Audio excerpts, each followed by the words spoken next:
This is the All-American Coaching League, presented by Axis Sports.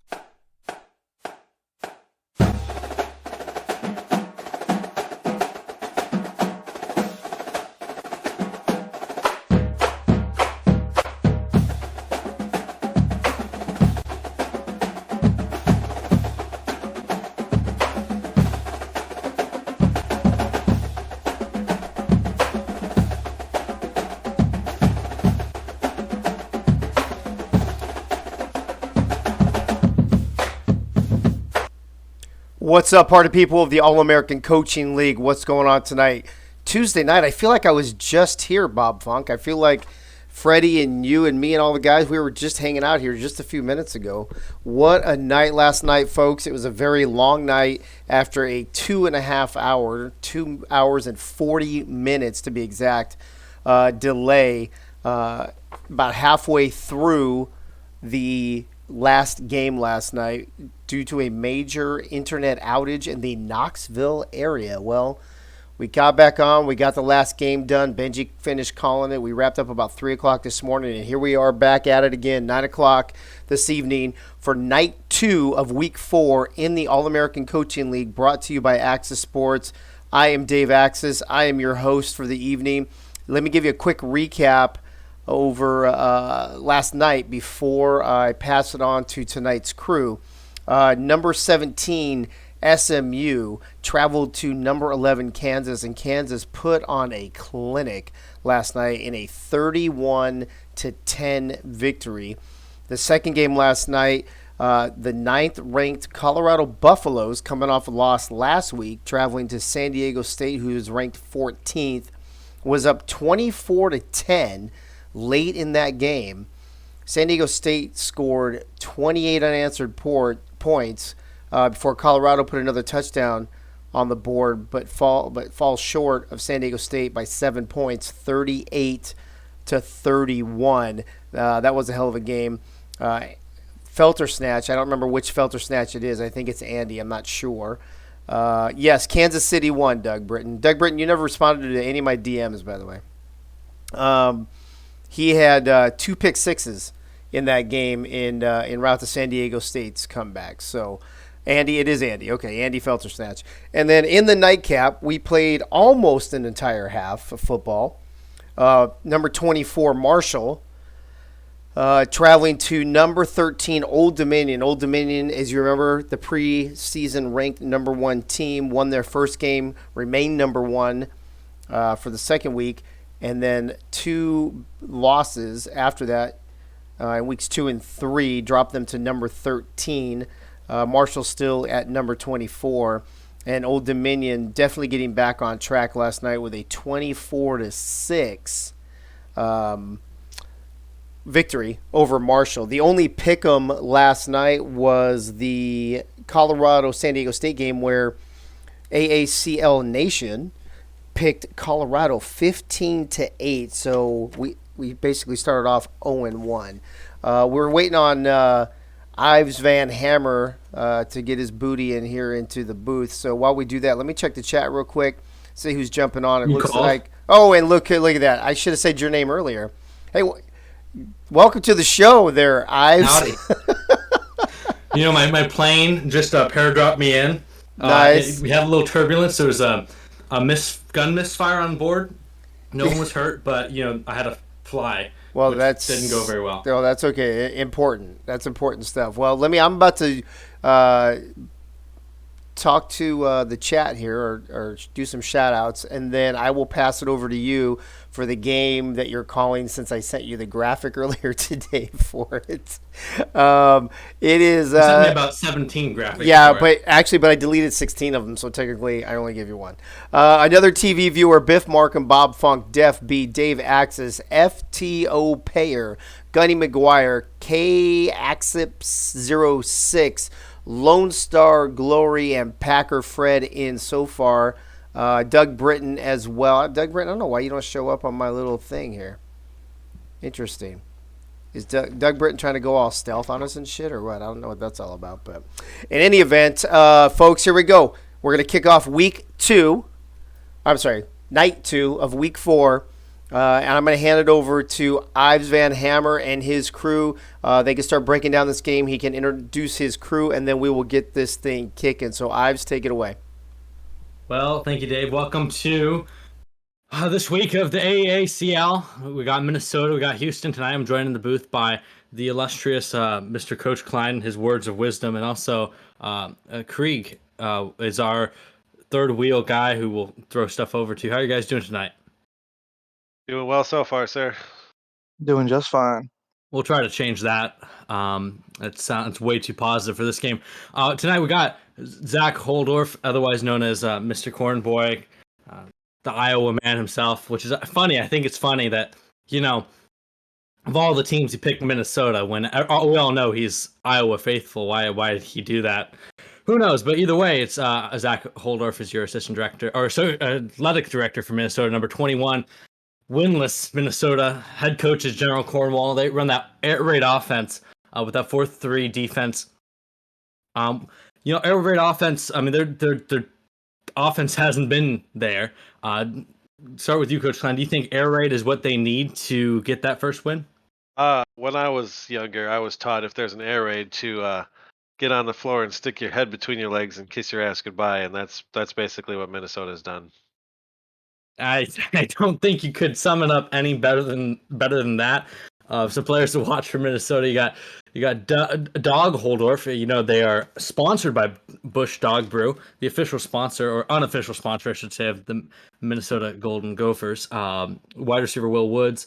You got linebacker Oliver Closeoff and cornerback Dix B Tweenerlegs. Over in Houston, number 10 Houston, the 2-1 team. You got the athletic director is Jeff Gagne. You got head coach Bobby Lee Moxon. They run that Navy offense. They really are believers in imitation is the best form of flattery. Defense is the 3-4 multiple, which is kind of similar to Minnesota's 4-3 multiple. I'll go over to you, Craig.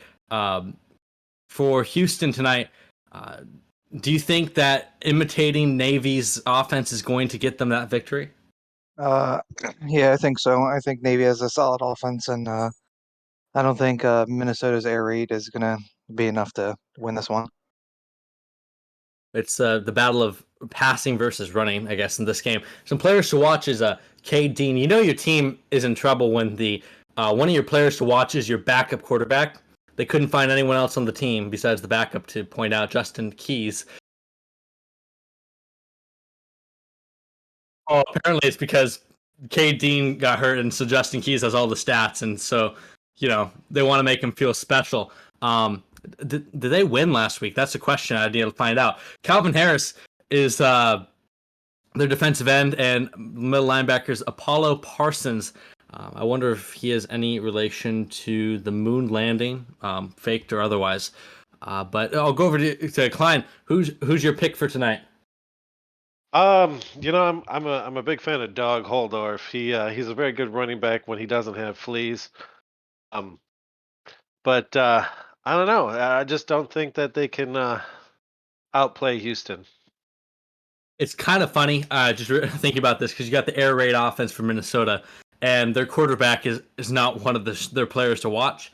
And then you have Navy, Navy's famous option running attack, and the running back is not one of their stars. So it seems a little bit backwards, but I guess whatever floats your boat. Krieg, who's your pick for tonight? I'm going to have to go with Houston. I think their run game last week just showed that they have the talent to win it all this game. Krieg sounds 61 degrees and cloudy today on the field, and we'll be heading over there for number 21 Minnesota taking on Houston, number 10, here on the AACL on Twitch. We're seeing the players run out onto the field in their racer red uniforms. I think their strategy is shock and awe, just scare the Golden Gophers away with those red uniforms. The Minnesota Golden Gophers will probably be in shock and go "aw" when they lose tonight. That sounds pretty accurate there. Krieg, what do you think about those red uniforms? Do you think that they're going to be the key to victory? They just might be, you know. You're going to be blinded by the light, and who knows what happens after that. Blinded by the light. No one knows what the next line of that song is. The call on the field is going to be heads, and it looks like it's going to be Golden Gophers to get the ball first. So we're going to see this kicked away, and there's the game underway. Kickoff's going to be fielded around the 3-yard line. It's taken up past the 20, and he's going to get a nice return, bouncing to the outside. He's still not been touched. One man to beat, and he's going to be taken down about the 46-7-yard line. 44-yard return for tweener legs, and a great start for the Golden Gophers. Yeah, and then 43 kind of wrapped him up like a douche. That's just perfect. Quarterback here is going to take the ball, and he's just going to chuck it to one of his buddies on the sideline, and that's going to be a penalty. It's going to be pass interference. Krieg, what do you think about that call right there? I didn't even see anybody near the ball, so I don't know how you call that pass interference. Yeah, I don't know if it's pass interference on the cheerleader or who, but that ball was about 15 yards out of bounds, and as you can see, the mascot is furious. Sometimes it's all about who pays the refs more, you know? That looked like that was a so I think that penalty went for a -4 yards because the return took them. It was a negative 4 or 5 yard penalty. Is they're gonna pass again on first down, and he's gonna throw it first down. That's to Roger Howard. That's an interesting call there, Klein, to take the penalty that actually went back yardage. What do you think the strategy behind that is? Sometimes you got to give a little to get a little. Said it better myself. It's basketball. That's a touchdown. Wow. And air raid offense strikes early. Roger Howard with the catch. That was Jamar Williams on the pass. 3 for 3, 56 yards, and a touchdown that first drive. And the Golden Gophers are up early thanks to a negative penalty. And so, I mean, hey, maybe that was some, usually you think homerism is calling a penalty against the other team. But maybe in this case, it was homerism. They were trying to help their defense, and it just didn't work out. Krieg, if you're the coach for Houston, what are you telling your guys on the sideline after that drive? You got to get some pressure on the quarterback. The quarterback is way too long to throw each pass that he did. Yeah, he had all day. I mean, he could have cracked open a beer, drank a few, probably drank the full 6-pack before he even looked up to pass it. This return is going to go up to the 30. It's the second good return. That was Bennett Stewart on the return. Now we'll get to see Houston's offense here, led by K. Dean. Hopefully he doesn't get injured this week. Well, if you don't get hurt, then you're probably not injured. It's always helpful not to get hurt. It's Tony Phillips on the return. The first run is going to be for 6 yards. Coach Klein, what do you think Houston needs to do to win this game? Score more points. They need to score more points than Minnesota by at least 1. I'd agree with that. I think it's a bold strategy to score more points than the other team. He's thinking about getting injured, but he decided to get back up. That's a strategy I think a lot more teams should try to use, Coach Klein, to score more points than the other team. Minnesota struggled to do that. As this passing across the middle is going to be caught, that's going to be an 18-yard reception to Arthur Leo. Krieg, now if you're the defense for the Golden Gophers, what do you think that they need to hone in on here to slow down this offense? I would say to stop the option, because that's all Houston did last week was options. So if they could do that, I think they'll get the win. They have to play sound, disciplined defense. First down 10 on the Golden Gophers side of the field. Going to throw a man in motion. It is going to be that option play. Triple option is going to go for about 5 yards. Arthur Leo on the pitch out. And we have 2nd and 5 coming up here. When you run the option, you really have choices. It's true. Lots of options you can do. As they're going with the option again, and K. Dean, I think is he trying to get hurt, or what do you think the strategy is in between with his flailing down to the ground there, Krieg? Yeah, he's probably going to get hurt again this game. That's just his MO. Yeah, it seems that he wants the notoriety, I guess, of being quarterback, but he doesn't want to actually play the game. So I mean, I guess getting hurt is a decent strategy. Wouldn't you? What would you say, Coach Klein? Yes. 1st and 10 here for Houston. It's going to be a play action. Looking deep, he throws it short, and it's going to be... What a hit there from the cornerback. The safety came down and laid a smack on Maurice Murphy. Good to see him get up. It's going to bring a 1st and 10. K-Dean, 2 of 2 and 31 yards on the drive so far. Good. He's definitely not a bad passer. He doesn't need to run as much when he can pass pretty well. He's averaging 3.8 yards per carry right now, so maybe passing's the thing to go. Backup quarterback played really well last week, so maybe he's feeling some pressure. But that pitch is going to go out, and that's going to be a touchdown. Oh, no, it's not. Great tackle by 57 to come up. I think if Arthur Leo had just swung that a little bit wider, he could have gotten the touchdown, but I don't think he had the vision there. Yeah, generally, in order to score a touchdown, you have to get past the goal line with the football. Now, you say generally. I want to know about the times that it doesn't. Well, if you don't get past the line, but somehow get the inside of the pylon, they give it to you. Oh, that's good. That's good recovery.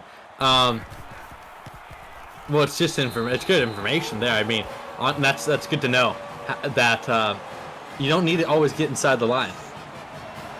Sometimes it's just about the ball placement. So this kick to see if they can reiterate their magic from the first kickoff as Houston decides to tackle this time, and that's gonna be a 26-yard return. What are you looking for in this drive, Creek? Hopefully they can do the same thing, just pass the ball down the field, see if the quarterback has the same amount of time as he did last drive. Starting him off in the shotgun, and it looks like plenty of time. He's just looking all around. He's going to throw it to the sideline, throws it back to the cheerleader again. There must be a cheerleader on the sideline that he really likes, because he keeps throwing the ball over to them.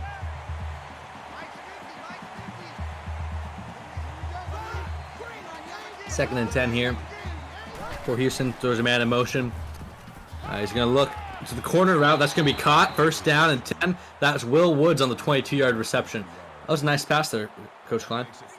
Yes, generally what you want to do is you want to get it to your receiver where they can catch it, and then have them actually catch it and have it be for positive yards, and that's usually a good thing. That's going to be a handoff. He's going to break a couple tackles. That's 4 tackles there, and that's going to be a 1st down for Dog Holdorf. What a run there. Someone gave him his bone before the game. 1st and 10 here for the Golden Gophers. It's going to be a quick throw. The bubble screen is going to be caught. That's going to be a gain of 6. Edgar Williams. Now, Krieg, you talked about getting that pressure, but this kind of almost going real fast on this drive. How do you adjust as the defense? You got to try to send the blitz. I still haven't seen them blitz yet. Oh, here it comes now. But still didn't get the pressure on, and there you go. Well, I'll say Coach Klein's job there is and say that usually when you blitz, you're trying to sack the quarterback, and they didn't do that there. So yeah, generally you want to cover the receiver and not leave him wide open, because plays like that can happen. This is why Coach Klein's the coach. That ball was dropped there, and I really don't think that's what they were intending to do on that play.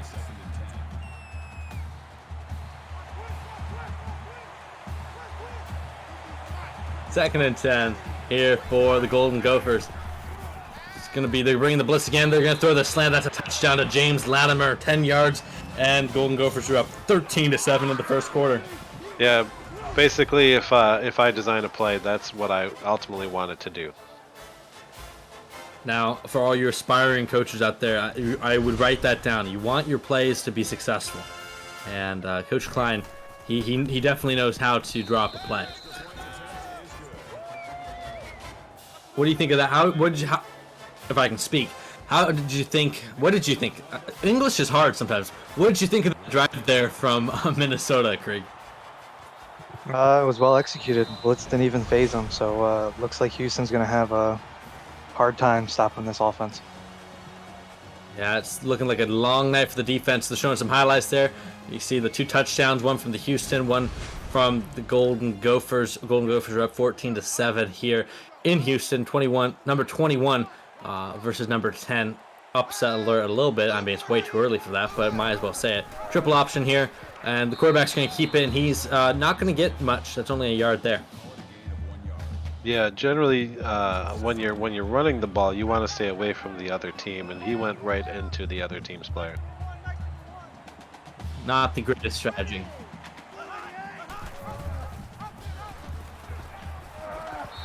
Note from our booth is Minnesota's only coming into this game only averaging 22 points a game, and already is 14 in the quarter. So this air raid is working for them so far.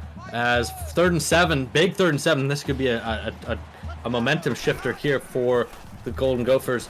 Houston's looking to scramble. He's running. He has one man to beat. He avoids the linebacker and gets the first down. Cade Dean looked completely lost, but somehow managed to get a good play there.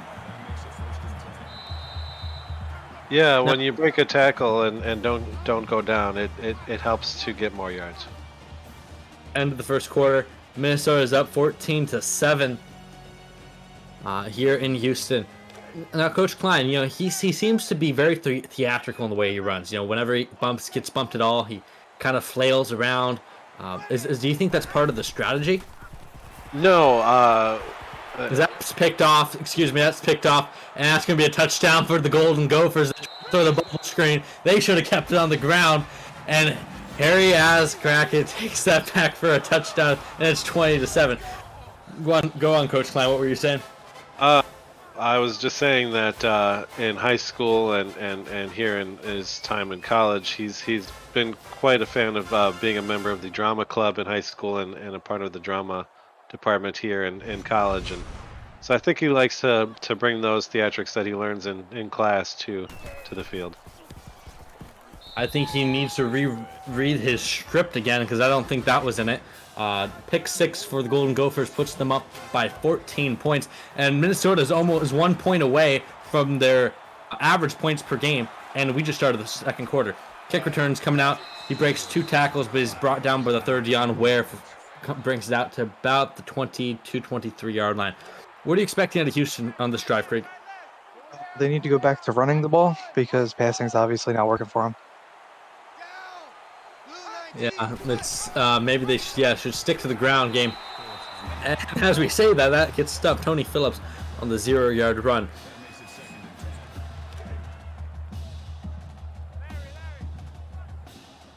So what Houston needs to do here, Ives, is they need to score. They do. And they're trying to do that here on the triple options. Gets to the outside. He has the edge. Breaks 1 tackle. Second guy pushes him out. And that's going to put them at 80 yards rushing in this game. Arthur Leo's had a great game. Like you were saying, Creek, when they're running the ball, they're getting success. They just need to stick to the ground there. Yeah, that's exactly what they need to do. No more passing from K. Hey, Dean is having a rough game throwing the ball. Doing the triple option again. This is going to be Tony Phillips. Phillips has the edge. Phillips has the edge inside the 25, and he's brought down inside about the 20. Good rush from him. Yeah, Tony Phillips is having himself a nice little quarter here. And they definitely need it. As you can see on so far, 14 rushes, 3 passes so far in this game. And honestly, I think they'd be winning right now if they'd be winning after this. They'd be tied right now if they had 0 passes. That gets a first down there. Arthur Leo keeping his 13.5-yard average. 8th first down of the game for Houston. Second time in the red zone. I'm assuming they're going to throw in the option, and they're going to actually run a pitch, and it's going to be snuffed out by the defense. Yeah, they definitely need to come away with the touchdown here because otherwise they won't.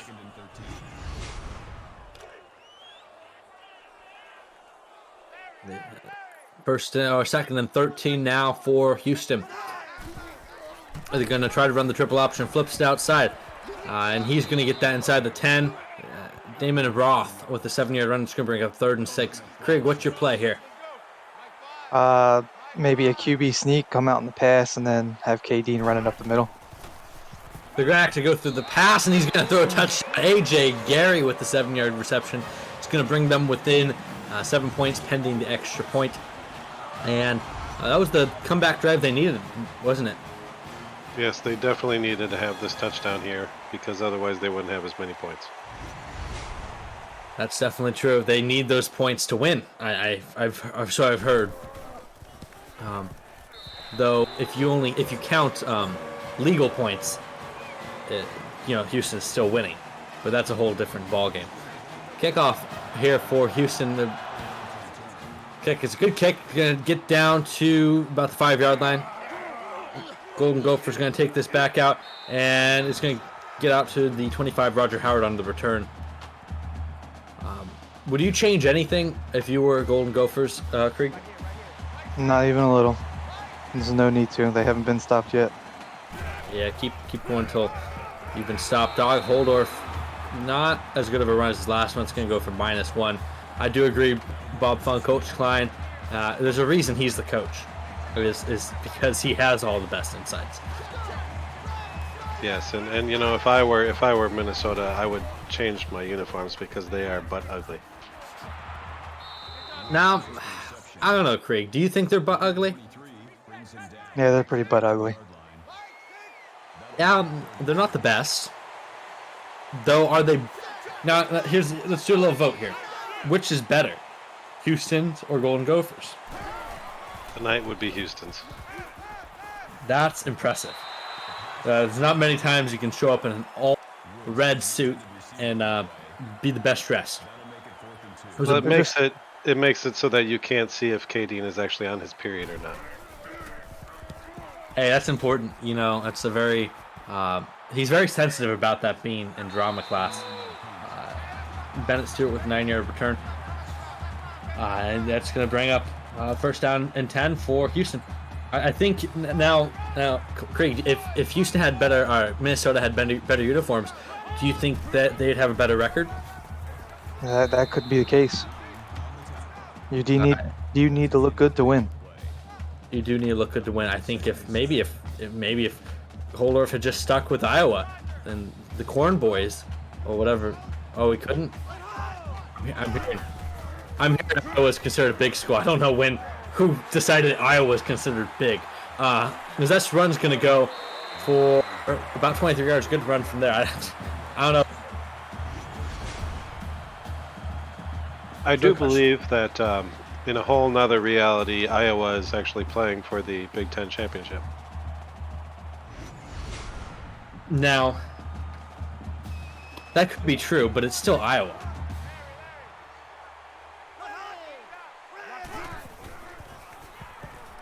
First and 10, is going to throw it out to the flats. And this run, oh my goodness, what a hit there.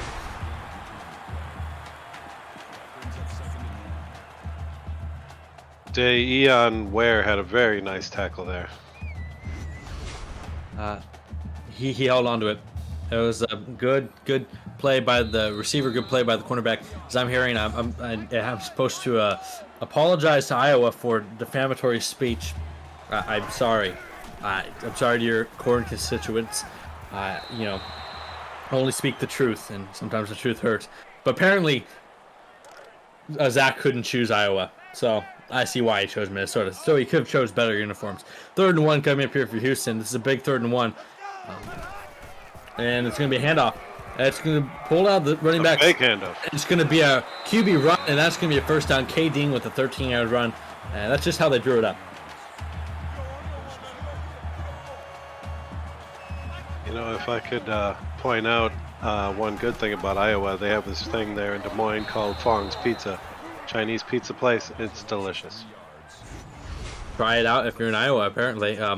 Maybe we can get a review from Holdorf in the Discord if he's not in chat, or in the chat if he's there. Krieg, now on 2nd and 13, 2nd and long, are you going to try to throw that pass in again, or stick to the run? Looks like the quarterback's taken off, and he didn't go anywhere. He actually went backwards right there. Eric Benjamin on the tackle. That's going to bring up 3rd and 14. And this is not a good spot for Houston. They've struggled to convert these long downs. Not their specialty. Yeah, K. Dean's definitely going to have to learn some patience in order to not have plays like that. 3rd and 14. K. Dean looking around. He's just going to run it. He's trying to find the first down. Breaks one tackle. He fumbles it. And it's going to be recovered by Houston. But that brings up 4th and 15. They lost 2 yards on that. And once again, not how they wrote it in the script there. Was it, Coach Klein? No, it looked like a butt fumble there, and it was definitely not well designed if it was meant to be on purpose, because it went for negative yardage. I know they say to watch film, but I don't think watching Mark Sanchez film is really what he needed to do there. I'm settling for the field goal right here with 26 seconds as the clock points down. Krieg, what do you think about the Golden Gophers' choice not to take a timeout here? I don't think they thought that they would have enough time to do it, but I'm pretty sure Houston gets the ball after the half, so they could easily take the lead with a touchdown. That's so good. Might cost them. Yeah, it might cost them. If they'd taken the timeout, they would have gotten the ball back with about 30 seconds and 2 timeouts. Instead, they're going to get the kickoff and nothing more. Here for end of the first half, it scores 21-17. Upset alert here is number 21 is leading number 10. This is a great kick into the end zone. They're going to take the knee. And Coach Klein, are you going to try to get points here or just go in the half? I would definitely try and do some sort of deep play in order to try and find my way into the end zone. Chances are they're probably going to run it. And this is why Coach Klein's a coach. It's going to be a run. Dog Holdorf trying his very, very best, but can only get 4 yards. That's going to take us to halftime. The score here in Houston's 21-17. Houston's down going into the second half. Minnesota with a great first half. Coach Klein, your analysis of this first half. I think it was very well played by Minnesota. I was not expecting that, and they need to give the ball to Dog more, but they are definitely doing well. If it wasn't for that interception leading to points, it probably would be a much closer game. It was. It's once again more wisdom, words of wisdom there. Krieg, for Houston's side of things, you had the pick six that took them that gave up 7 points, but toward the end of the half they started finding. It seemed like they were starting to catch on to Minnesota. Do you think they can build on that in the second half, or do you think that they are just too far behind? I think they'll be able to come back from this. They're the only team that got a stop and forced a punt that half, so if they can build off that, they'll change the momentum. Only 2 minutes and 22 seconds of time possession for Minnesota. They were a fast strike offense. Time possession in favor of Houston. As this second half starts, and it is going to be Houston getting the ball. Kick is away to start the third quarter here in Houston. Kick is going to be returned from the goal line. And he has a big hole up the middle, but it's going to close up quickly. Just going to get past the 30-yard line. Dion Ware on the return. As we're seeing some of the bigger hits of the game, I'm not quite sure who got the pick six, but it was a player on the defense, to be sure.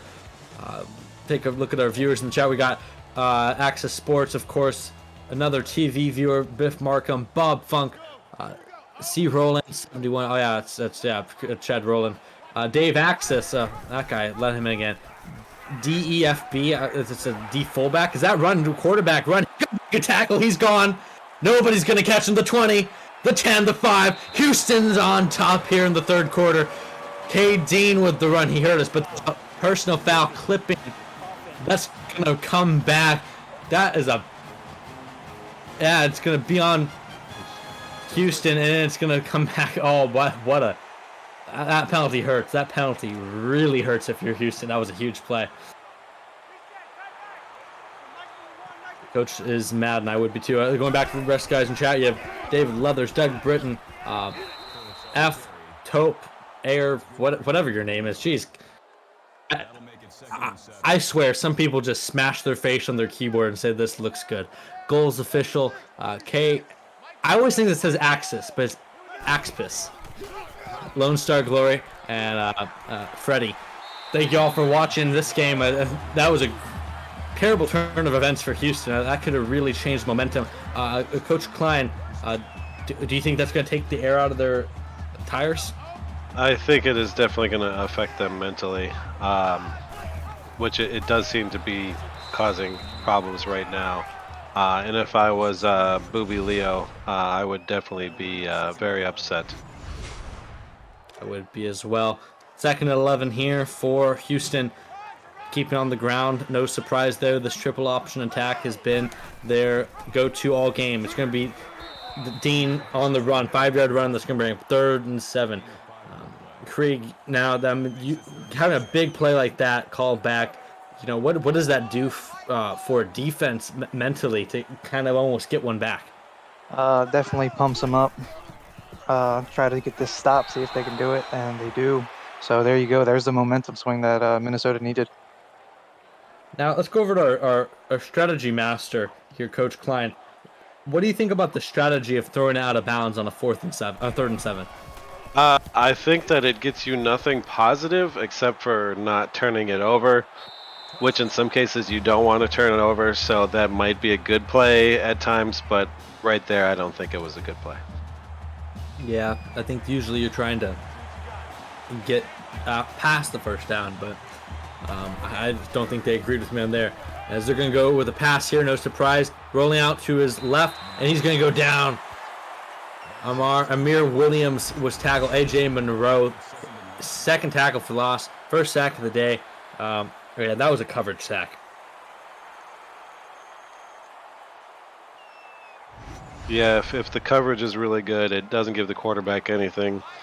And if he doesn't throw it away, like KD likes to do, he might end up being sacked. 2nd and 19 coming up here. That's a long way to go. They're going to throw a quick out, and that's going to be tackled after a gain of 7. Edgar Williams on the reception.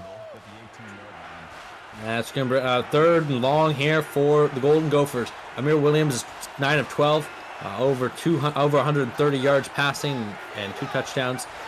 Looking over to the sideline, changing the play around. And he's going to get the ball plenty of time. And like usual, he throws it deep. He has his man. It's picked off.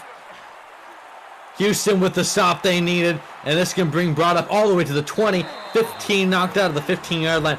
What a turnaround for Houston, and they're set up in the red zone here. Yes, I think Amir is a big part of the reason why Minnesota is over, because while he can play very good at times, he doesn't have it to be the number 1 quarterback. He's just not going to get the job done for you. Yeah, I don't know how he could have missed the cornerback there with those blazing red uniforms, but now, Coach Krieg, you're not Coach Krieg, you're just Krieg. I shouldn't be can't be promoting you just yet. What did you think that What do you think the quarterback saw on that play? I think that he got blinded by the light, through that pick. 2 defenders were there. We said earlier in this game, There it is.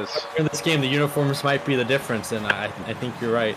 The uniforms are the difference in this game. Houston takes the lead 23, 21, 24, pending an extra point here in the 3rd quarter after the turnover from Amir Williams. And this is quickly turning around, as that's going to be 10 straight points for Houston after the extra point. And now Minnesota is down for the first time in this game. Yes, if I was Coach Cornwall, much like the late great Dave Axis, I would be like, shit, they scored. Roger Howard, that's a big loss there. The starting wide receiver going down. He's the guy who got the touchdown on the first drive. He's going down. I think he's the X receiver. So big loss for the Golden Gophers. They have to try to go on without him. I don't know why they run the play action. That's going to be picked. Terrible read by the quarterback, and sets up Houston once again as Golden Gophers are digging themselves a hole right here.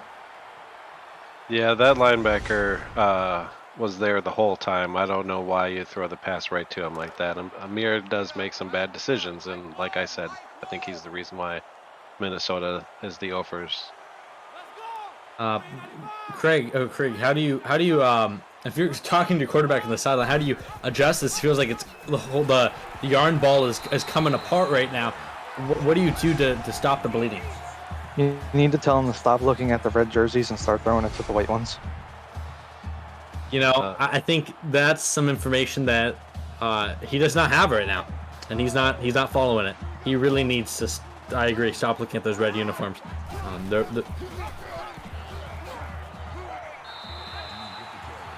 It sounds like Howard will return soon. He just got his pride hurt, but his mommy is taking care of him. He'll be on the field shortly. 2nd and 6 here for Houston. Yeah, what they need to do here is score to increase their lead. Good defense there from the Golden Gophers, stopping the triple option attack. Justin Calhoun in the backfield to bring them down. 3rd and 6 coming up, and this is a big stop. This is a big 3rd down here. Yeah, if they can score a touchdown, they'll have a 10-point lead. They're going to go with the pass. He's looking under pressure. He's going to go down for the sack. Cade Dean couldn't find his man, and that is Tom Reed with the sack, and that's going to bring out the field goal unit again. Yeah, if they hit a field goal, they'll have a 6-point lead. And it's not, 6-point lead is not enough to keep the lead if the Golden Gophers score a touchdown and they kick an extra point. But if the Golden Gophers only kick a field goal, then it'll be enough to keep the lead.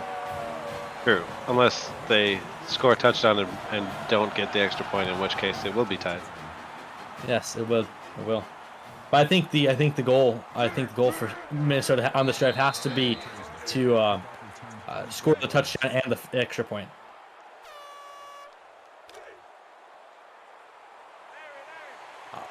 If they can just keep Amir's mistakes down to 0, then I think they have a chance. Amir is going to chuck it to the sideline. Edgar Williams on the reception. I think some fans of Minnesota might be feeling, maybe just run the ball, but I don't think that's in their playbook. I think Zach Holdorf is pulling a page out of the teams that just forgot to sign running backs and are just throwing it. As that's one's going to go down the field incomplete. Thor Smith Sherman. So nice they had to name him thrice. Decides to actually play some defense there and bring up 3rd down. I believe his name's actually pronounced Tihor. That's very confusing to me. It makes no sense to me. I think if you were gonna wait a minute, the call. Wait, wasn't that catch? I thought that was a catch. When you drop, he drops it. You dropped it. Well, yeah, you usually have to hold on to the ball for it to be called a catch. It's going to be punted away. I think for that pronunciation, Coach Klein, you need to put a dash or something.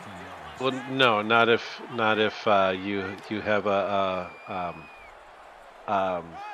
non-Caucasian mother. Oh, that makes sense. That explains everything. As they're going to go for the 3rd, another triple option. He's going to pitch it out, and another big hit. Arthur Leo, 9-yard run. That's going to bring us to the end of the 3rd quarter, I think, soon. Unless they decide to just stop the clock for no apparent reason. Nope, they stopped the clock for the little graphic. End of the 3rd quarter here. Houston's up 27-21, and Minnesota is having a hard time. Krieg, what does Minnesota's defense need to do in the second half? Or 4th quarter? Stop the run. I think if Houston gets any points on this drive, the game's over. Yeah, it's starting to come out. Wheels starting to come off the axles right now.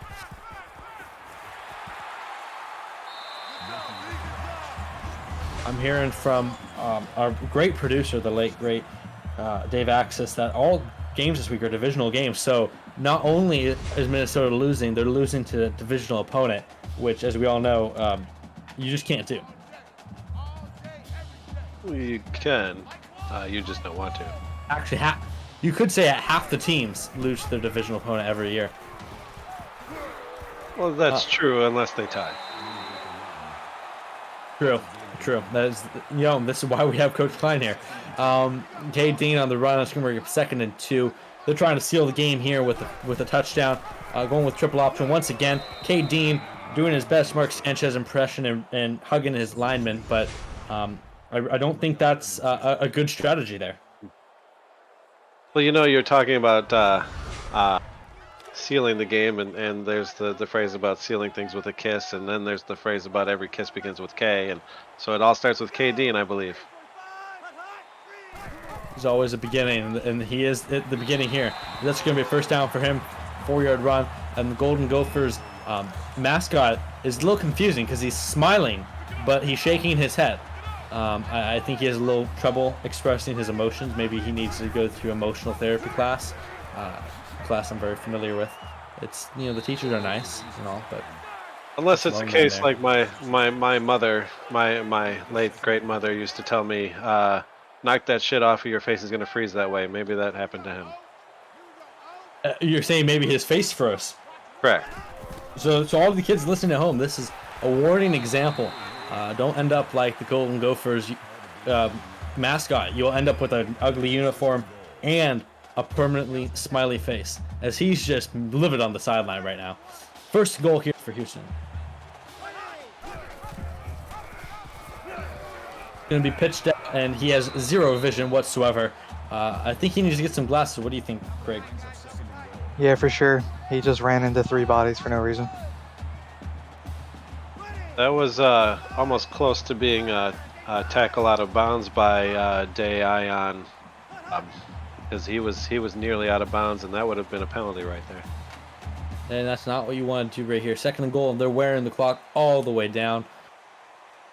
Just sitting around, Craig. What do you think? What do you think? Oh, there's a flag here, but when you're sitting there for this long, I mean, there's like 30 seconds you're wearing off the clock. Does the quarterback, does he start talking to the defense, the linebackers, and that? Yeah, you're gonna start talking shit. You got to, especially when you're leading. Oh yeah. So give us some give us your best impersonation. What do you think, K. Dean, this art major theater kid, is going to be trash talking? How is he going to be trash talking? He's gonna call them not Troy Boltons. I mean, if that doesn't hurt, I don't know what does. Third goal coming up here for Houston, and they're going to go with the triple option again. No surprise, and they're going to bottle it up if they can tackle him, which they can. And Coach Klein, does that leave the door open for a Minnesota comeback? If they can score 2 times with more than 6 points, that would definitely help them to win. It's down by 9. It looks like all of a sudden Houston's mascot became quite religious. Yeah. It looks like K. Dean is done with a bruised sternum. Why does he even show up? He's just here to get injured. I mean, he is a theater kid, so what can you expect? First and 10 here for Minnesota. I think on this drive, your goal has to be to score points, right? Well, you definitely want to score. That pass is not helping them. It went out of bounds, and I do believe Amir Williams was 9 of 13, and since then he is 1 of 7. So yes, Amir 1 of 7. Amir 1 of 7. That pass there is going to put them over 150 yards passing, and that seems awfully low for how quickly they started here. It's been a rough second half for them. Amir Williams looking, he's going to throw it underneath. They're really peppering these underneath routes. Do you think that's going to be enough to get them, enough for them to come back, Craig? Nickel and diamond, as long as they can do it fast enough, they should. And then it's all going to come down to an onside kick. Got those 2 timeouts. Wishing you had that 3rd timeout so you didn't have to get the onside kick. But like Craig said, it's all going to come down to the onside kick. First and 10 here. Amir Williams now getting his guys going. He's going to plenty of time. He's going to throw it deep. It's going to be overthrown. He threw it almost to the stands. Great defense. Just under a minute and 3/4 to go in this game. They have a chance if Amir can get it to his receivers instead of Amir overthrow. He got it to his receiver, but his receiver couldn't hold on. That's going to be 3rd and 10 there. And Minnesota's 0 for 3 on 3rd downs tonight. So this is not a good situation for them. The analytics are against them, and as you know, analytics are never wrong. They're going to dump it off, and the analytics are wrong, and it's a first down for Minnesota. Yes, he got the play to Doug Holdorf, and Hog Doldorf stayed behind his blockers and got some good yardage there. Good run there, but like you were saying, Krieg, they're nickel and diamond, but I don't know if they're doing it fast enough. Yeah, that's a minute and 31. They got to score in the next 30 seconds to have any chance. 1st and 10. Amir Williams looking plenty of time. Like always, goes deep across the middle. It is incomplete, knocked away. Great defense there from number 25. Doing what he was supposed to and not allowing a touchdown. 2nd and 10 coming up here.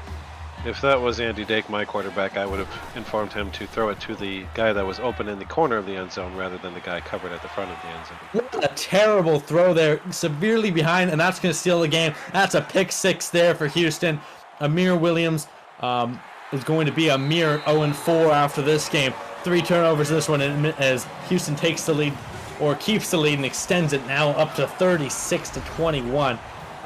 Krieg, what was he seeing on that play? He was seeing the double coverage red jerseys again. That was his favorite thing to throw to all game. Are we sure here that Amir Williams is fully a man? He doesn't have any bull blood, because I know bulls, when they see that red, they get fixated, and that seems what's happened to him in this game. Is he sees the red uniforms and he can't think of anything else.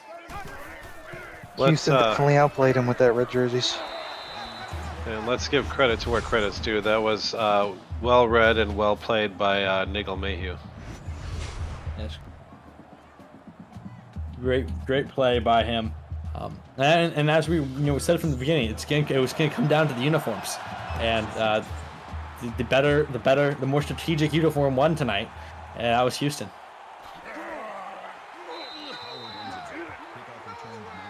And now we get to see a breakdown of the defense here is 3 interceptions from Houston. Really, Coach Klein, when you're talking to your quarterbacks, do you usually want them to throw 3 interceptions? No, in fact, I tell them not to throw it to the other team because that is not what we want to do in order to score. In fact, that helps the other team to score sometimes, like you saw tonight. And when you want to score, you want to throw it to your own team. Minnesota's offensive woes continue. It looked like it was going to be their night early on, but now only 14 points of offense.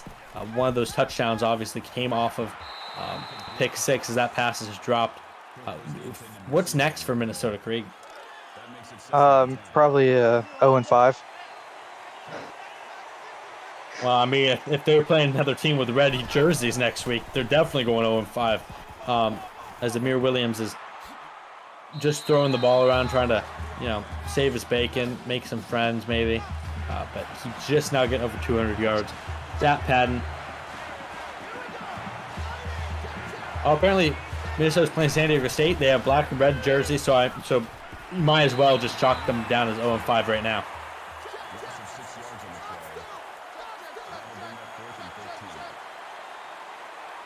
Fourth and 13. Do you think they get it, guys?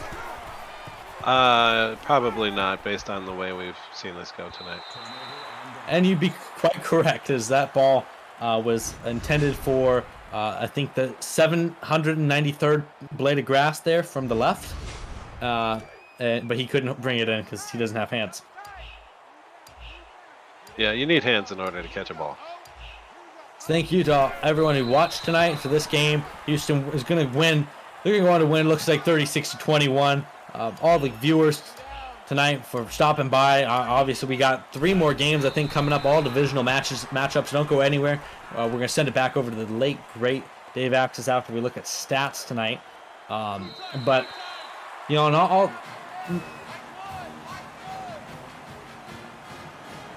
Apparently, next you get to hear Rocco McLovin in the booth. I don't know who's with him, but you're going to be McLovin it, I'm sure. Eric Glover.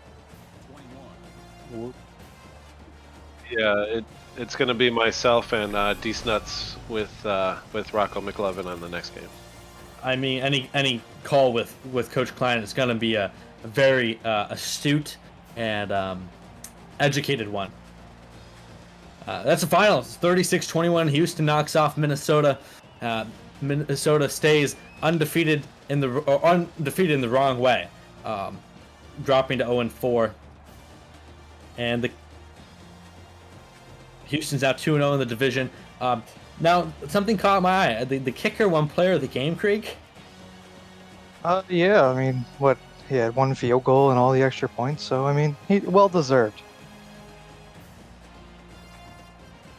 I mean, kickers are almost people too. You got to remember that.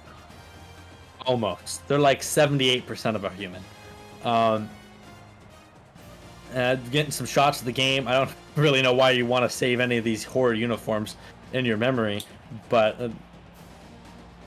they're just trying to murder our eyes one last time here. And that's going to do it. We're going to look at our stats here. Yeah, the Golden Ophers are definitely living up to their namesake. See, I think Coach Klein, that the most important stat we're seeing there is that one. It says score. Houston really led in that department in this game.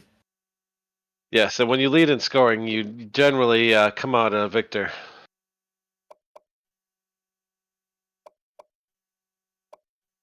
Doing 44 yards rushing is really insane. 64 yards passing. Obviously, rushing the ball is best. Minnesota only 20% on the third downs. That really cost them in this game.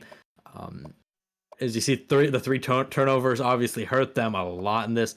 Time of possession severely in Houston's favor. Minnesota, Krieg, I think if they're going to win, are they going to have to develop a ground game, you think?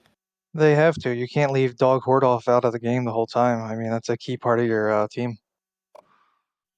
I honestly, I think I like that one run he had earlier in this game.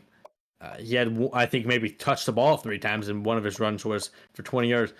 Looking at the rushing there, multiple guys over 7 yards per carry, which is just insane. Only like 6 guys caught up, 5 guys caught a pass. Not much blocking stats. Defensively, 1 sack for Monroe. Interceptions. O'Connor obviously had a pick. He had a great return of 1 yard. Nigel Mayhew had the touchdown, the pick 6. Frazier had the other pick. It was a day that these secondaries feasted. Eric Glover, your player of the game, really, he at least looked good kicking the field goals, right? Yes, and if you take into consideration the field goals he made, even without him, they still would have won. So obviously he's the player of the game. I don't know, but I'm proud of him, and I'm sure his mom is too. And Minnesota, you look at Minnesota, didn't even get to 200 yards passing, 54% completion percentage, just not what you want to see out of your quarterback. Dog Holdorf, his long was 14 yards. I think they got to get him more involved. We said that before. Passing, lots of guys had receptions, but Coach Klein, for Houston, they obviously the run game is really strong. What do you think they need to improve upon to really be a top 5 team in this league? Their passing game. Yeah, it's pretty bad. And usually you have to pass at some point because you're going to meet someone who's going to stop the run. Yes, and when you do, if you can't pass, then you are not going to be successful. The punter there was from Minnetonka, Minnesota. So I guess how they named the town is they just mispronounced the state name, which that bodes well for his IQ. But that's why he's a punter, I guess. That's going to do it for this game. Next game, we got coming up after this, Wyoming. Number 3, Wyoming at number 7, UNLV. You got the late, great Dave Axis versus Doug Britton. We'll just touch on that briefly. Obviously, got Rocky McLovin and his crew coming in. We'll get you guys' picks real quick. Coach Klein, who you got in this game? Well, when you look at Wyoming and you see the tandem of Robert Strokes off Dick Dougherty there, you really got a good tandem. But it's really hard to overcome Dustin McCrack. When you got Dustin McCrack, you got a good team. The late great Dave Axis forgot to do the post game, so now we're doing the post game. The post game here is 36-21, as we've mentioned. Houston won first downs, rushing yards. Obviously, Minnesota got their passing yards. When you can confuse your rushing yards for first downs, you've had some issues. Your players of the game: Eric Glover, Loki O'Connor, who low-key had a great game. Roger Howard and Harry Ashcrack for Minnesota. Those are your players of the game. Coming up next, you got Wayward West action, Wyoming, UNLV, Commissioner versus random guy in the server, and you got Rocco McClevin. So this has been what's my name? Oh, Ives, yeah, Ives Hammer, Coach Klein, Krieg, and thanks for watching this game, and enjoy the next game with Rocco McClevin and the gang.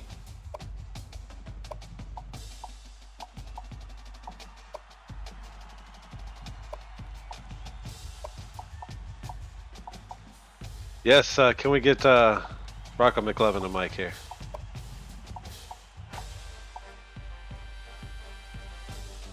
He can't talk. No, he unmuted himself. He just can't talk. I believe Rocco is not McClevin what's going on right now, so we're going to take a minute here.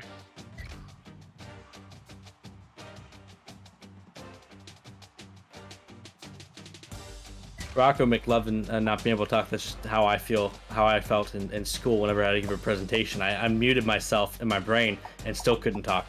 Wyoming number 3 and UNLV number 7. Do you think? We'll start with you, Coach Klein. Do you think that Wyoming deserves this number 3 rating, or do you think that that's some nepotism on Dave Axis's part? I feel like they should be 2.5. I mean, they're definitely better than 3, but not as good as 2, and definitely not up to 1 yet. But as I was saying, with Robert Strokes and Dick Dougherty, they got a good tandem on offense. And then when you look at their defense, you got Macaque Truck and Shoot Doan Island, and those guys are some pretty good defenders. Yeah, I think that that's what you want your cornerback to do is be a shutdown island. Does Rocco McLevin have a microphone yet? I'll take that as a no. Over on UNLV. What were you I'd like to hear what Dees Nuts has to say about UNLV as well. Oh, sir, I was wondering if you would like to get an opinion from me, because I've been here for quite some time.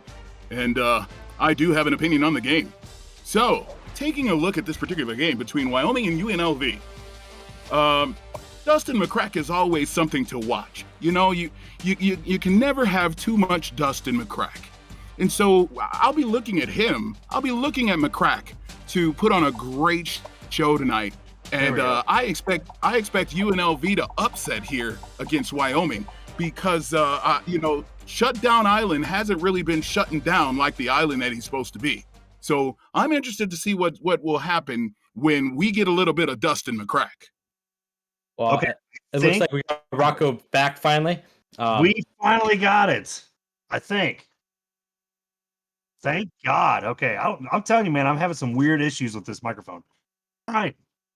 So, welcome, everybody. This is a top 10 battle, right? This is what we all live for. So the number 3, a Wyoming Cowboys taking on the UNLV Running Rebels. And I've been hearing you guys in the chat. I've been hearing you guys, These Nuts, Mr. Coach Klein with me. Thank you as always. Looking forward to this game tonight. I've been calling a few UNLV games. This has been my first Wyoming game, so I've been really pumped up to see this undefeated team go at it. Let's see if they can actually retain that undefeated streak as UNLV coming in hot. Final thought before we get to the field, guys? Well, my thought was you said it was a top 10 battle, but I feel like it's a total of 10 battle. I don't even know how to Yeah, react. and Rocco, I had a similar idea as well. So I think it's going to be a great game, and I guarantee you somebody's going to win. Well, there you go. These nuts guarantees somebody is going to win at this game. Let's head down to the field now. It's actually 58 degrees and raining. So, well, according to Google, that I just Googled,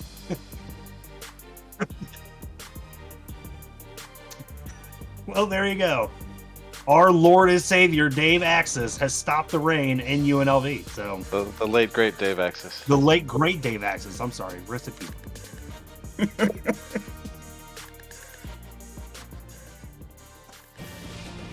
And here we are live at Sam Boyd Stadium once again. I feel like I live here. I think there's a cot in the equipment room. But we are here. UNLV is going to be hosting the number 3 team in the country, the Wyoming Cowboys, a top 10 matchup here in the AACL. And with me tonight is none other than Mr. Coach Klein. And we also have these nuts up in this bitch. So, boys, what is a key that UNLV is going to have to do to take down this number 3 rated team? Well, I think what UNLV is going to have to do is definitely shut down that passing game of Wyoming, and I think UNLV will definitely have a shot at winning it then. All right. Yeah, So, and you gotta be careful with Wyoming because they've got no problem kissing cousins, if you know what I mean. So you want to be careful with them. There's a reason why they're number 3. That's because they can pretty much add 1 and 2 and they'll get 3. So you got to be careful there.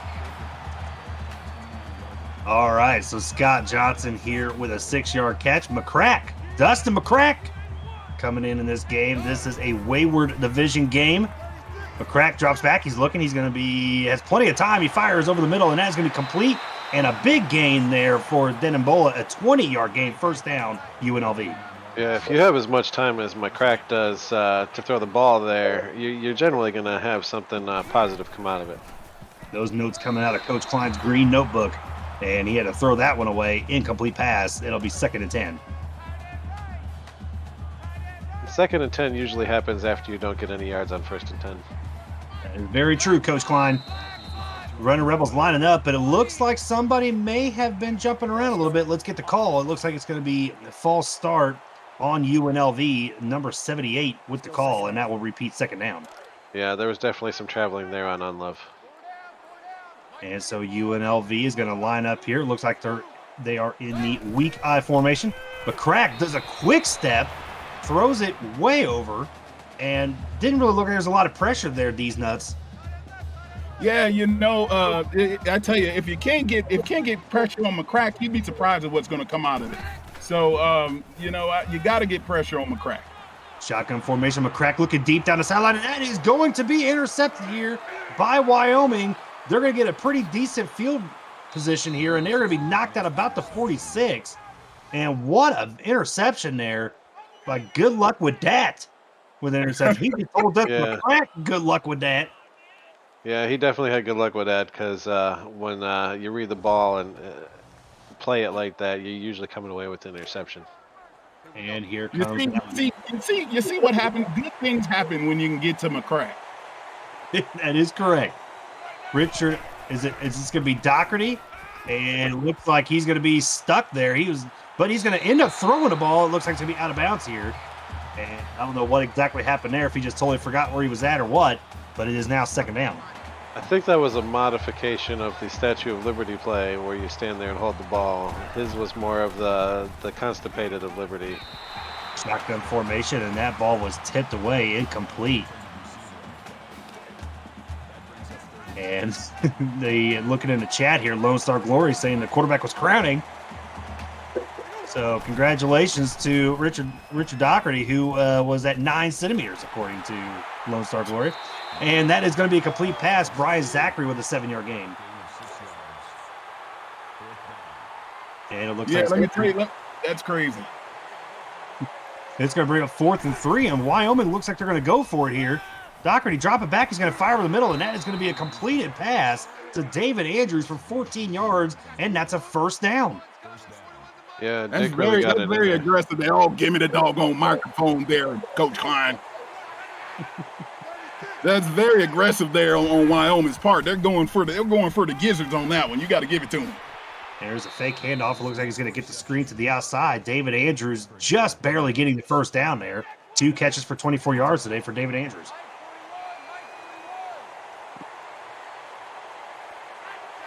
And that is going to be 1st and 10 here. Pro styles, pro split formation there. And that's going to be another screen pass to Andrews once again. And he gets down to about the 4-yard line. That is going to be 2nd and 1. Yeah, Divide is definitely having a good game tonight. Once again, same formation. They have found something that obviously works against this UNLV Rebel defense. And there's a snap, and he's going to keep it for himself, and he is just going to walk in untouched. Touchdown, Wyoming. Well, I tell you what, Dick Dougherty got a hold of that ball, and he ran slow, right up the doggone gut, took it in for the score. Yeah, Dick really penetrated there. Yep, Dick Doc is certainly having a great game. And with this extra point, that is going to make this game 7-0. And UNLV is going to have to respond here after that interception that they threw on their first drive.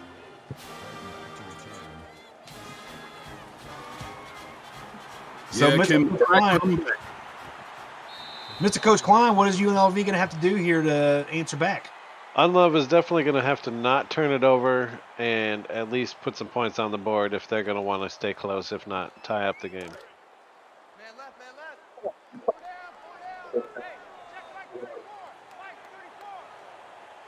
Those are NILs, right?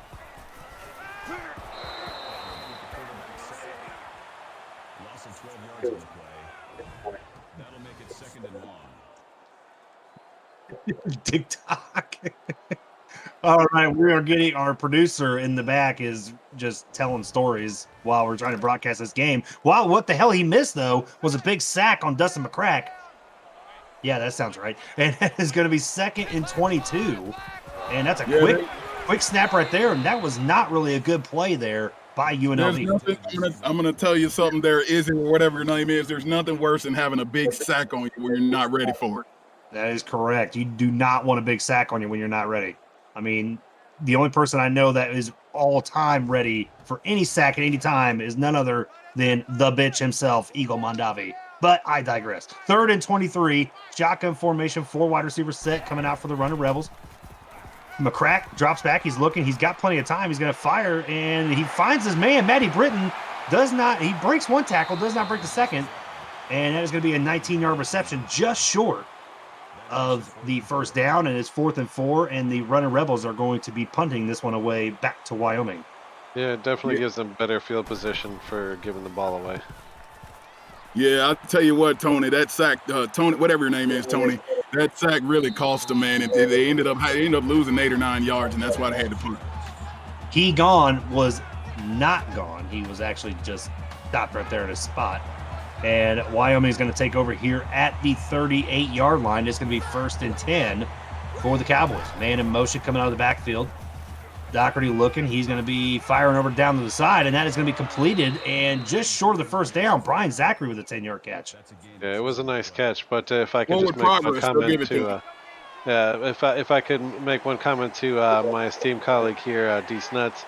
I don't believe his name is Tony. I think it's Kako Dicklevin. Oh, okay. Well, you know what? Sometimes, Rudy, I get old and forgetful, and I call people by the wrong name. And so I apologize, Rudy, if I get your name wrong during the course of the game. Jesus. All right, so 2nd is 6. Shotgun formation. They're going to get the new player from the sideline. Doherty's going to snap back. He's going to take a look, and he's got some room. He might just take this one himself. He will break the tackle. He will get a first down, but a fumble, and it looks like UNLV has delivered it. What a big turnover there for UNLV. I'm not sure. I thought he was down there. I don't know. Let's take a look here, and I don't know. I can't tell from that angle. No, that ball is clearly out before he is down. They will not overturn that. If they do, then they are pretty blind. He was not down. Shut your mouth, producer. He was not down. Yeah, I see it. I'll tell you what, I looked at the play just as good as I could. And I'm going to tell you something, Michael. When I looked at it, it looked like he wasn't down. So I'm gonna say UNLV ball. It's going to be a handoff to Scott Johnson. He's going to bruise his way up there for 5 yards. And then it's going to bring up 2nd and 5 here for the Runner Rebels. No huddle offense. Seems like that's what everybody does here in the AACL. And that is going to be a fake handoff. He's going to roll out. He's got plenty of time. He's going to fire. And, oh, he had his man. He was wide open. It would have had a big-time gain, but he just overthrew him. Yeah, that was a poorly accurate pass. And just want to take a second to thank everybody in the chat tonight for coming in, watching the AACL.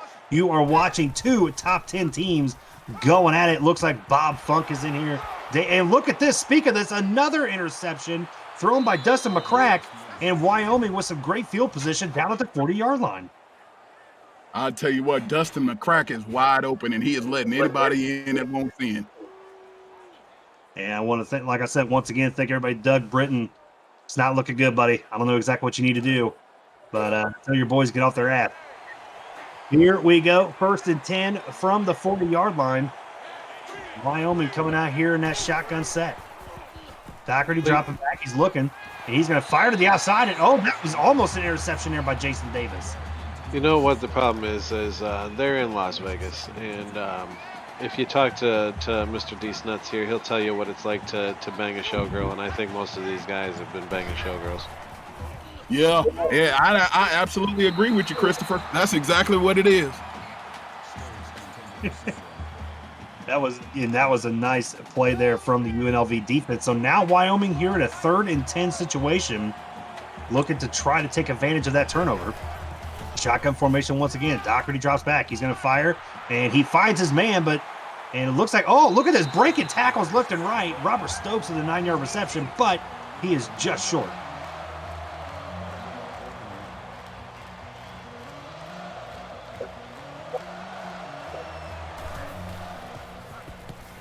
Right, and so the Wyoming Cowboys will be putting it away, and that will be down in the end zone. So far, Wyoming up 7-0, but the pick'ems by the AACL community has been in favor of UNLV. Don't remember the numbers exactly, and producer, I don't want them again. I don't want them again, I said. So I feel like it's because most people want to root against Dave Axis. that's probably a possibility. I mean, I always root against Dave Axis. It doesn't matter. So Scott Johnson there with a 5-yard gain. That and Eagle Mondavi, that little bitch, I will root against him all day, any day. High formation look for UNLV. 2nd and 5, another handoff to Scott Johnson, and he only gets about 3 yards.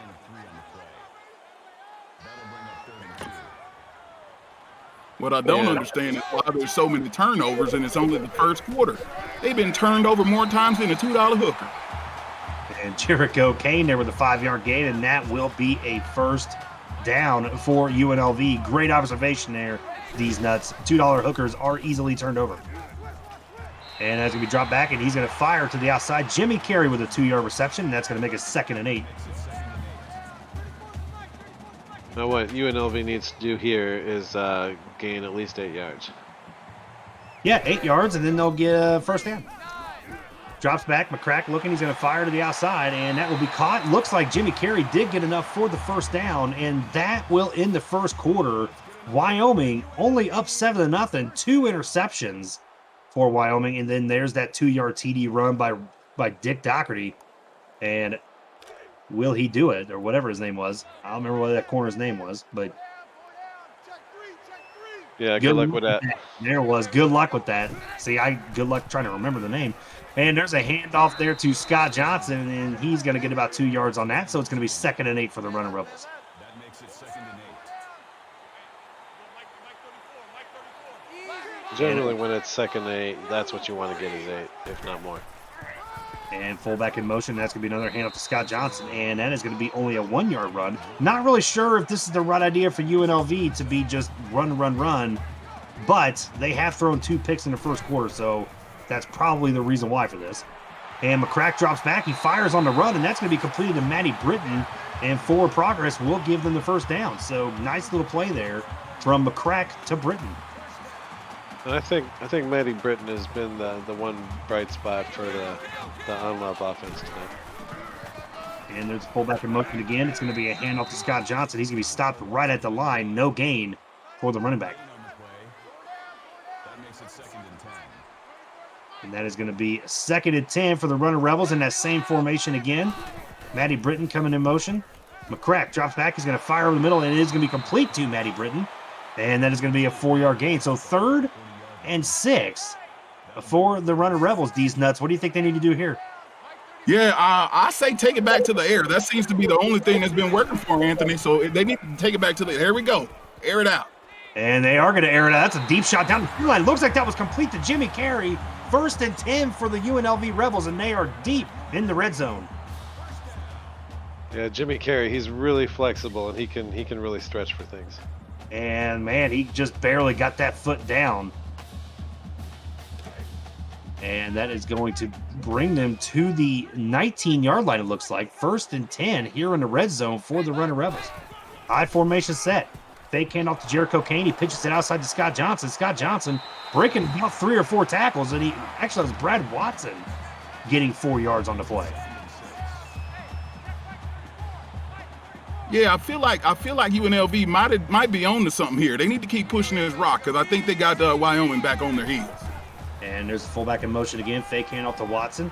McCrack looking. He's going to fire to the end zone, and that was tipped around. Good luck with that. Almost had his 2nd interception of the game. Dustin McCrack, 8 for 14 today for 90 yards and 2 interceptions. Yeah, that was a surprising choice for having so much time. He should have seen there were so many white jerseys there and not done that pass. Shotgun formation. McCrack drops back. He's looking. He fires in the end zone. He finds Tracy Hall for a 14-yard touchdown. And that's really what you want to do to tie things up here is score a touchdown. That is absolutely correct. That's the only way you can do it.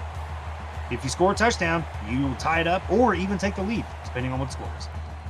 So UNLV with this extra point will tie the ball game up here in the middle of the 2nd quarter, 7-7. This has been a pretty decent defensive battle when I thought this might be more of an air raid type of situation.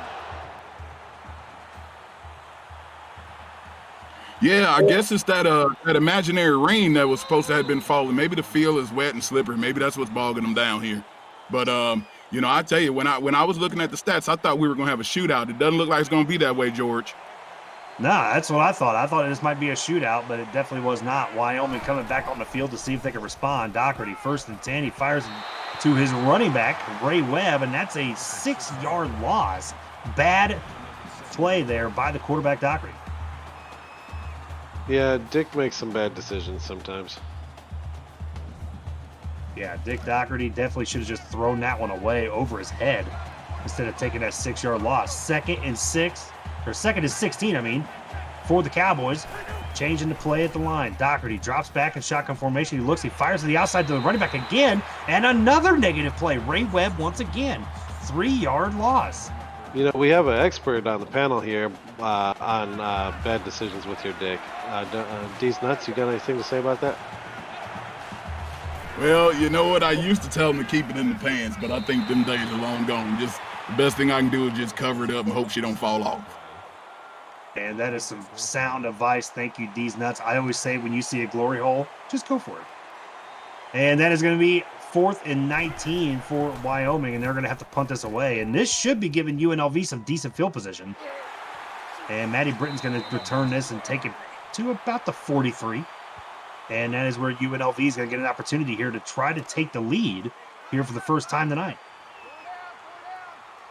Yeah, as I said earlier, it looks like UNLV is on to something. I think they found some holes in the armor, and now they just got to go ahead and play my favorite card game, poker.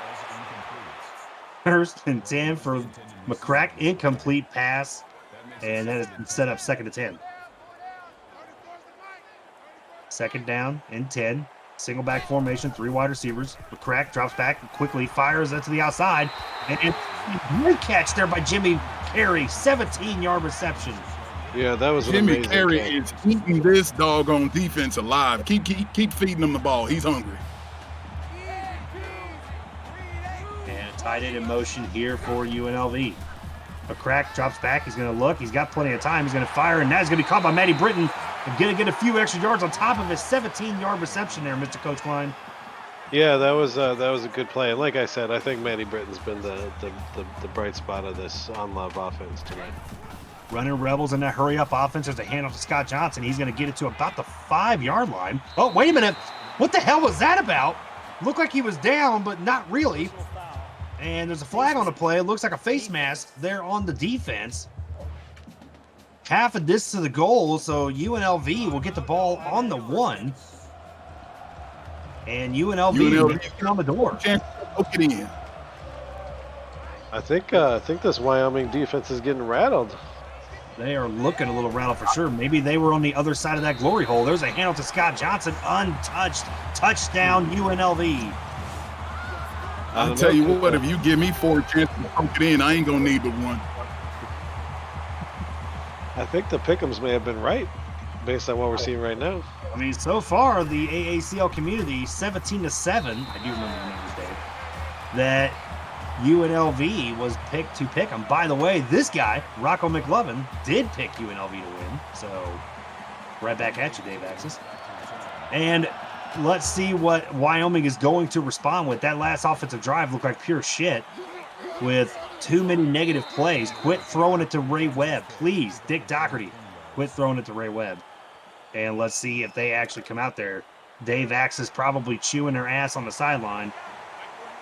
Let's see what happens. No, there's a difference between chewing and eating there, Bobby. Oh, yeah. Well, there you go. So maybe there was some eating ass. Who knows? But look at this. Throwing a pass to the side. Pick 6 for UNLV. Touchdown. Running Rebels. And all of a sudden, Patrick Cook gives UNLV a 2-touchdown lead. What a play. Yeah, there was definitely some pressure in Dick's face, and he made a very bad decision. Normally, anybody that's on the Wyoming coaching staff, which is mainly Dave Axis, loves it when Wiener is in his face, but not in that instance. And UNLV is going to make this a 2-score game here. So all of a sudden, as we said before, the AACL community 17-7, picking the Running Rebels to upset Wyoming at home. And so far, they're looking pretty smart. So, Mr. Coach Klein, what does Wyoming have to do here? I mean, obviously, the past 2 drives have been just, let's just call it what it is, shitty. What do they need to do to turn this thing around? They need to stop making some bad decisions like Dick has been doing. They need to limit the turnovers to 0. And they need to gain positive yardage instead of negative yardage. And eventually find their way into the end zone. And there is some positive yards there. Dick Doherty is 10 for 16. I think half those passes have went to UNLV. And that is going to be 2nd and 3. He's going to fire over the middle, and that is going to be complete to Joe Bush for 13 yards. And that is going to be 1st and 10 for Wyoming. So looking a little better this drive, at least these first 2 or 3 plays compared to the past 2 drives, where it's been negative. Yeah, it's good to see Joe Bush getting involved. I went to school with his daddy, Harry Bush. Yeah, so it's good to see Joe getting involved in the game. Harry Bush was good with the ladies, right? Oh yeah, he was something else. Me and him, we went on. We could tell you some stories. I can imagine. Probably his cousin Stinky was in there as well. Doherty dropping back, and he's going to be firing it down the sideline, and that is going to be a big play there. Robert Stokes, 24 yards, 1st down, Wyoming. That was a great play right there. Finding the wide receiver wide open in the corner, getting him out of bounds to save some clock time. Dick Doherty finally making a play here in the first half. Hasn't been looking so bright ever since that touchdown drive they had. And he's going to bring them up to the line. 4 wide receiver set, shotgun formation here for the Cowboys. Doherty drops back. He's looking. He's going to fire it over to his running back. And that is actually barreled through it. But here we go. Ray Webb, once again, not getting past the line of scrimmage. 2-yard loss on the play. Yeah, he definitely lost his footing there. Looks like a man in motion here from the slot. Doherty dropping back. He's looking. He fires them over the middle, and that is going to be completed. And that is going to be a 10-yard gain there for Donald Harris. It looks like that's the first time we've called his name tonight. Yeah, now they just need to pick up 2 yards here to get that 1st down. Wise observation here, but they do not pick up that first down. Robert Stokes with a 0 yard on the play, and that is going to be 4th and 2. Big decision time here for Wyoming. It looks like they're just going to kick the field goal. Yeah, I'm not quite sure why Wyoming has so many doggone screen passes in their playbook. Is Dick Doc broken? Like, is it hanging low and to the left, or why can't he throw the ball? The Dick is not hanging low, I think. I think if it was hanging low, he'd be making some big passes. I think it's high and tight is what's going on here with Dick Doherty. So probably should have. They went for it on 4th and 13 earlier in the game and was able to complete that. And for some reason, they won't go for it on 4th and 2 when they actually need a touchdown. Let's take a look at total yards by quarter here so far. And UNLV looking pretty good. 122 total yards just for Wyoming, though. They did pick up some decent yardage on that last drive. So UNLV coming up to the line here for their probably final drive of the first half. And McCrack's going to drop back. He fires and finds his man, breaking a few tackles, and he gets just to the first down mark, but they're not going to give it to him. 2nd and inches. Yeah, I think he got the short end on the stick on that spot. I think it looked like a first for me, but they're just going to run the clock out anyway. So I think if he had a little bit more girth, he probably would have got that first down mark. Yeah, I wouldn't know anything about needing more girth. I got plenty. 2nd and inches, and it looks like UNLV is just going to run this clock out. Nope, they're going to snap it, and they're going to fire, and that's going to be completed to the wide receiver there. And that is going to be a first down, but it's not going to matter because that is the end of the half. UNLV up 21-10 thanks to some key defensive plays and a pick 6. And Mr. Coach Klein, what do you think Wyoming needs to do now? Obviously, we've been talking about they've got to make better decisions, but is there anything else they need to do to get this game back in their favor?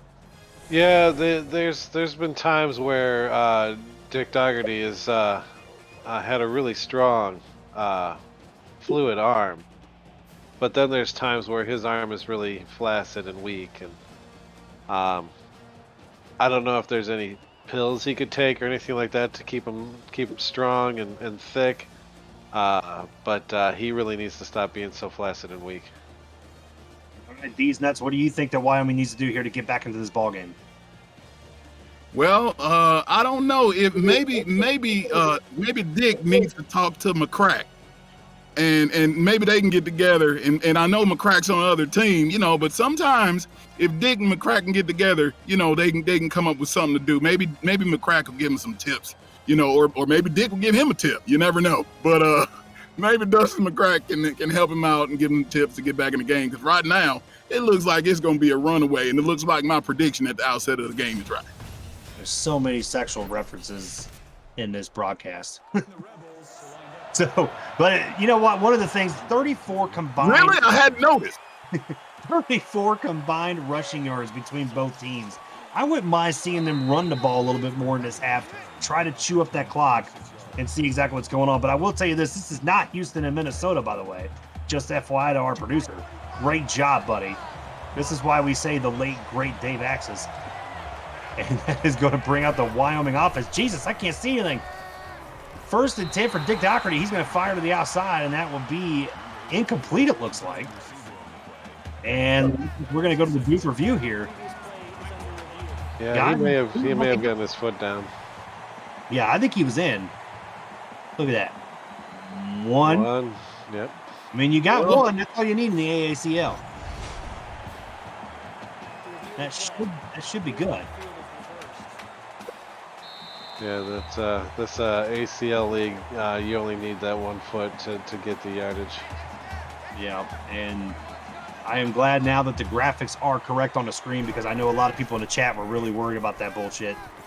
Rattled or not, our producer needs to be on top of this. So, Ray Webb, once again, what has he been doing all night? Negative catches, 5 catches for negative 1.6 yards. That is down to the T. And it's going to be 3rd and 5 for the Cowboys. I don't know where those. That screen pass hadn't been doing anything for Wyoming all day. They need to chuck that in the trash. And there's a good play right there, and that is going to be completed to Brian Zachary, 16 yards and a first down for the Cowboys. Yeah, that quick slant pass is working for them. They need to stick more with that instead of the screen pass for negative yardage.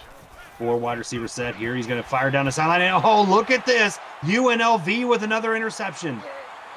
I believe it got confused there because that looked There like was a nobody. pass directly to the unloved player. If you look at that play, look at this. There's nobody over there.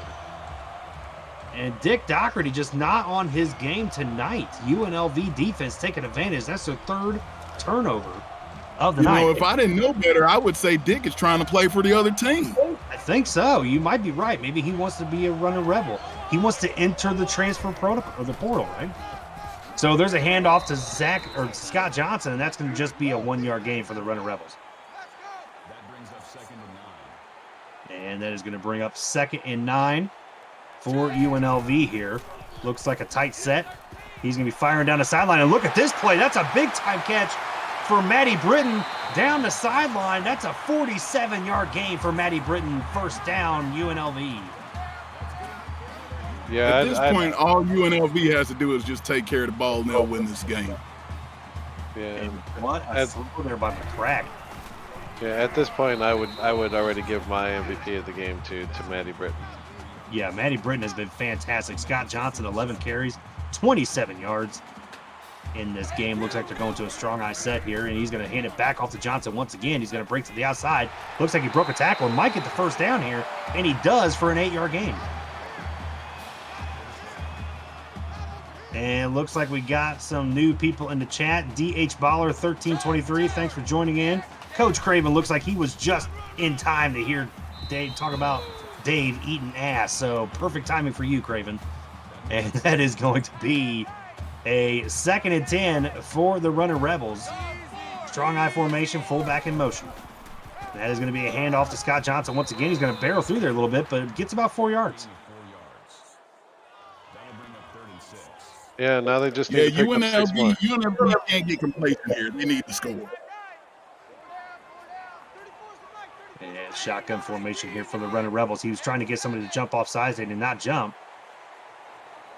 And 3rd and 6. This is a big play for UNLV. They hand it off to Scott Johnson.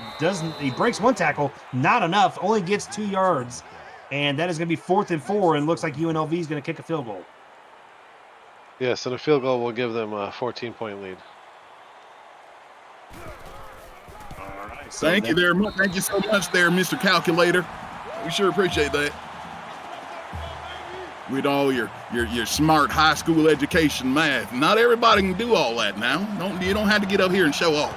He took problem solving back in high school. Thank you very much. And that is going to be a kick return here by Gone. And that's just going to be 20 yards. So Wyoming coming out again. They've thrown their 2nd interception of the night. They've already got a fumble lost. They have got to keep the turnovers down, Mr. Coach Klein. What do you think? Yes, they definitely need to stop having Dick turnover. And look at this again! Right on cue! Dick Doherty, he dropped it. Pick of the night. I mean, that was just a bad pass. There's no other way around it. Has Dick Doherty been eating on Dave Axis's ass? I mean, is that what's going on here? He may have been. I think it's definitely time to bench the kid and bring in the backup. Yeah, bring in the backup, the one that enjoys it when Axis eats ass. And McCrack, 1-yard throw there to Jericho Kane, and that's going to be 2nd and 9. A lot of talk about eating ass in here. I think Steve's nuts. It's going to be a handoff to Scott Johnson. 4-yard gain here for UNLV. And they're looking at 3rd and 5 here.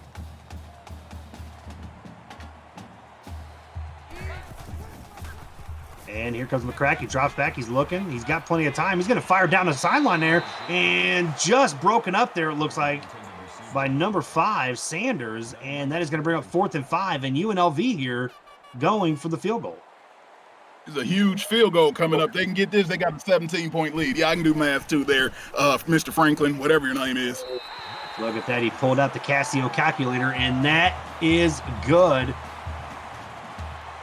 And that one just looked like it just barely got over the crossbar. Nope, he might have had a little bit of distance on that. He was okay.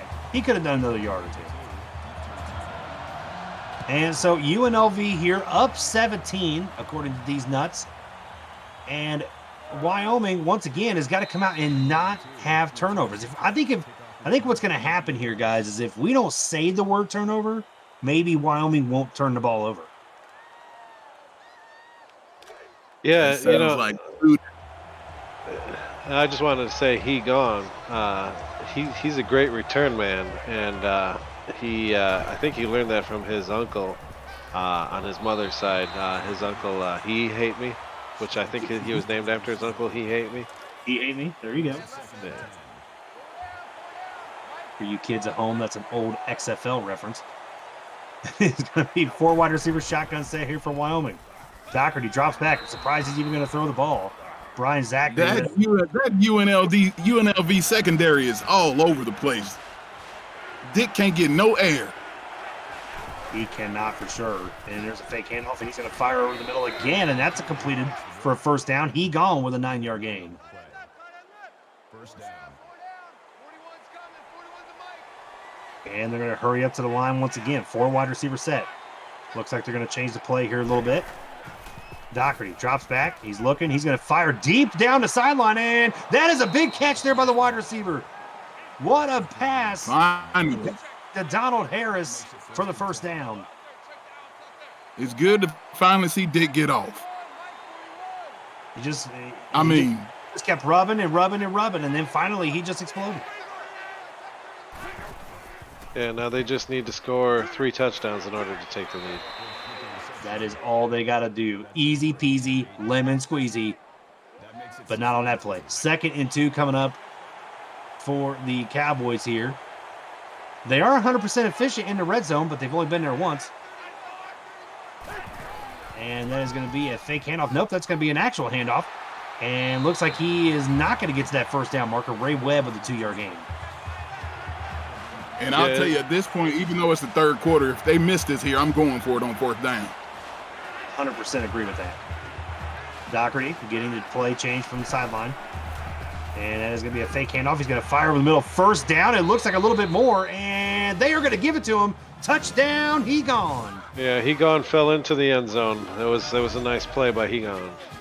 So is this going to be one of those second halves where all of a sudden UNLV's defense is like, we're okay. And then they just fall asleep and Wyoming sneaks back in this game? Well, I don't know about that, but I did want to correct the story. That what's his name? Thomas was talking about he gone was named after he hate me.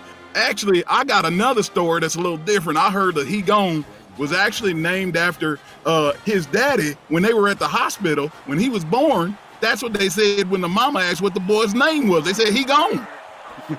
So he was named after his daddy, but that's what mama said the daddy name was. Always where the daddy? He gone. Always as insightful as always, these nuts. So a little bit of history there on he gone. I'm sure he appreciates the family tree being publicized. 1st and 10 here for the running Rebels. Let's see how they respond. Tight end in motion. There's the fake handoff to Scott Johnson. McCrack looking. He's got plenty of time. And he's going to fire down the sideline. He had his wide receiver open, but he just overthrew him. Yeah, I don't know if you saw that graphic, Kako, but the last 5 times UNLV has had the ball, except for the time at the end of the half, they've scored every time. Yeah, they've been very good offensively so far in this game, and there's a handoff to Scott Johnson, and that's going to get him 3 yards. So an interesting down here for him, 3rd and 7.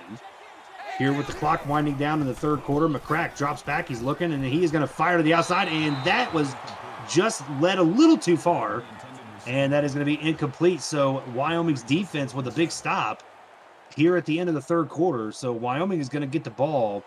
They'll probably have to run one play, but they'll get the ball pretty much at the start of the 4th quarter and looking to try to shrink this lead by UNLV. Yeah, and I'll tell you, right now Wyoming's got all the momentum, and if UNLV lets Wyoming come back, boy, there's going to be some upset boys in that locker room. All right, and that is going to do it here for the 3rd quarter. UNLV at home up 10, 27-17, and let's take it here into the 4th quarter. Like I always say, do not put your fucking 4s up in the chat. Put your 69s up there, and that is going to be fired to the outside here for a quick screen, and that is going to be a 1-yard gain there for Robert Stokes. And that is going to be second down. There we go. Dave Axe is firing out the 69 because he likes to be wine-dined in 69. Doherty drops back looking at the screen, and that's going to be complete there to Ray Webb, and that's a 4-yard gain. That might be the first pass of the night for Ray Webb that actually went for positive yards. I do believe you are correct, sir. And here we go. Wyoming all of a sudden moving the ball down the field here. Shotgun formation once again, 4 wide receiver set. There's the fake handoff to the running back. He fires over the middle and completed. And that is going to be James Rodriguez. I think that's the first time we've called his name tonight. Yes, it is. And that will be a first down. Yeah, that was pretty lucky spin on that tackle that got him ahead of the line there. Yeah, that spin was what made the difference, or else it would have been 2nd and 1 or 3rd and 1. Doherty drops back. He's going to fire deep down the sideline, and that is tipped by Ferrerda. Is that Ferrerda? Ferrerda? Whatever. Incomplete. And that is going to be 2nd and 10 here for Wyoming, trying to take a deep shot, and they missed. Furtada. There we go. Thank you. And it is going to be a pass there to David Andrews, 15 yards and a first down for the Cowboys. Yeah, they just have to cowboy up here to put some points on the board. Shotgun split back formation here. Doherty fake handoff. He's going to throw it in that quick slant once again. It is completed to Hegon for 6 yards. That little quick slant, that kind of run pass, RPO quick slant pass there has been working pretty well for the Cowboys tonight. Yeah, and I'll tell you, any point scored on this drive is going to be a bonus. I don't care if it's a field goal or a touchdown. They get some points on this drive. Andrews with the catch. Call it a gain of 7 yards. That makes it 1st and 10.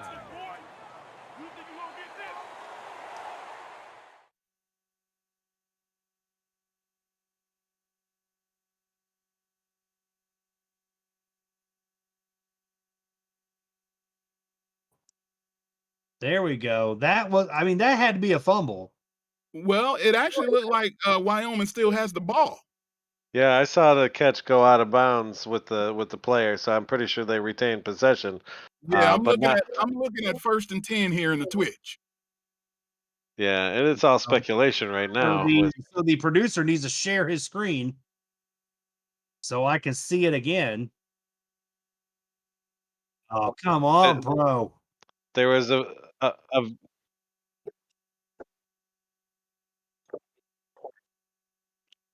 We're live on Twitch. It's showing paused right now.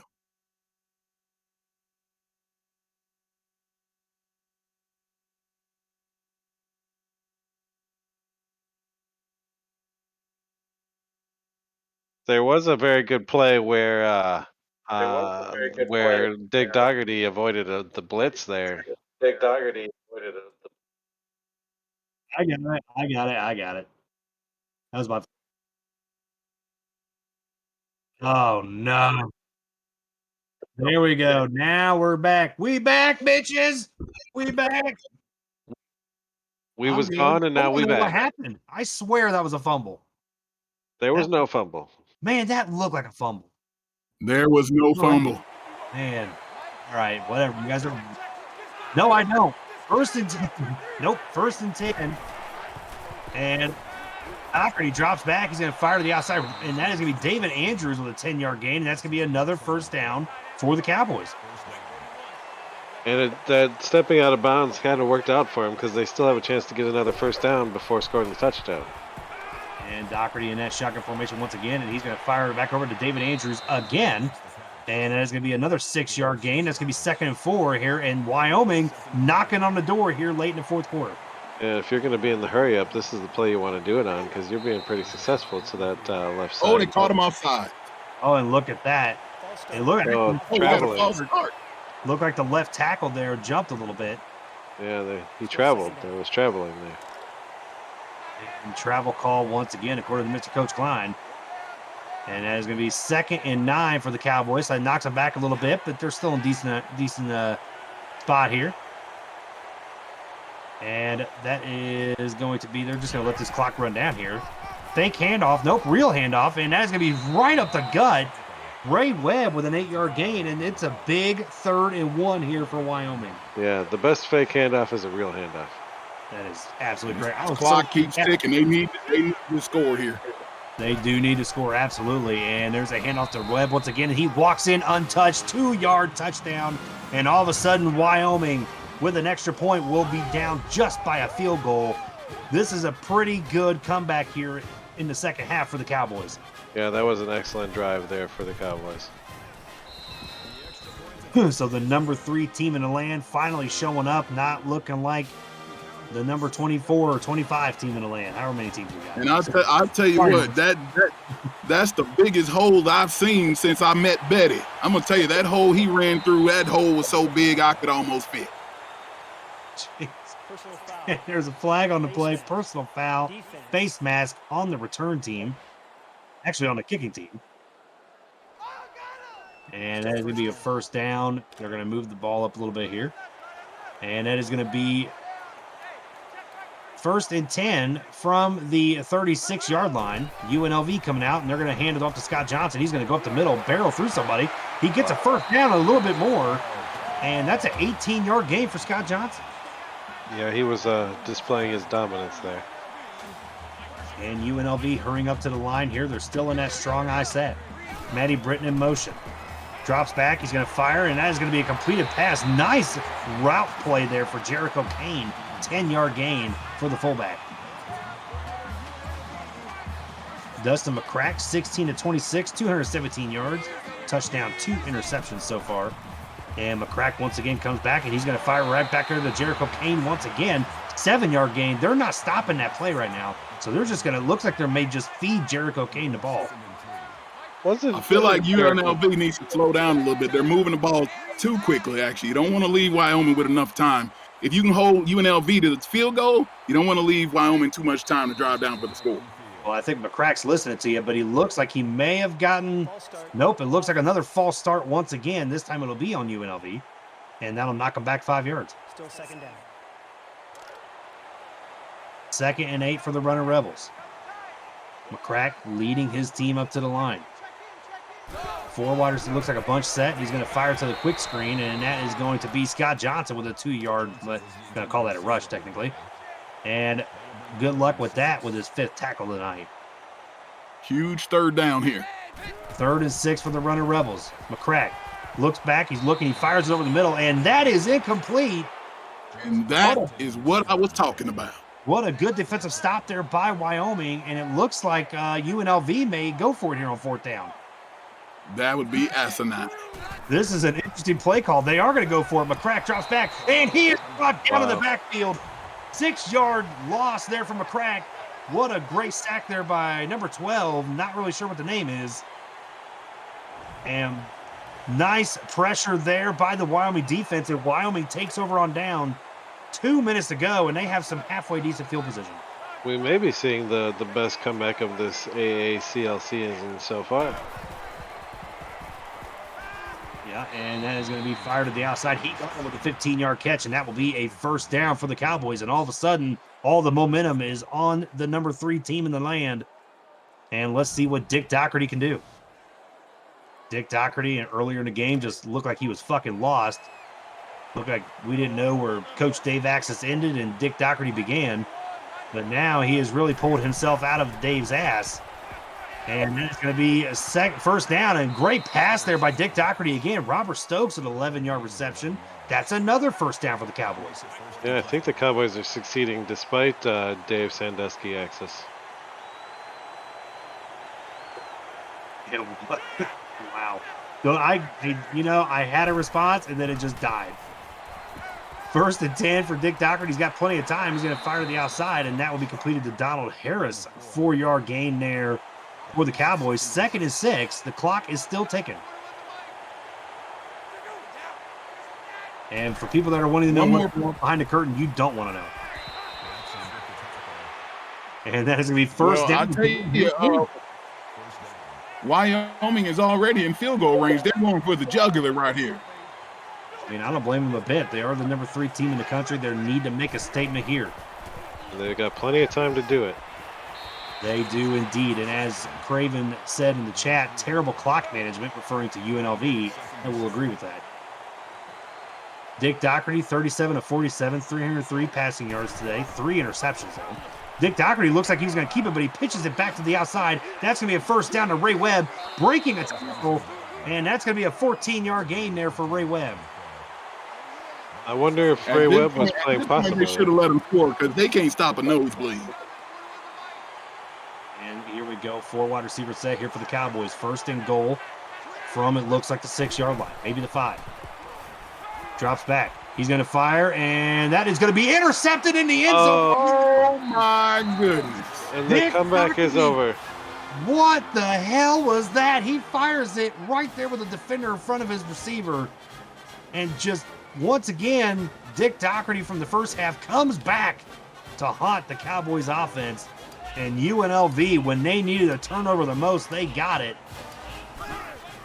And that is going to be a handoff to Scott Johnson. They're just going to run this clock out, 4-yard gain. And I don't know, I think Wyoming may have called a timeout.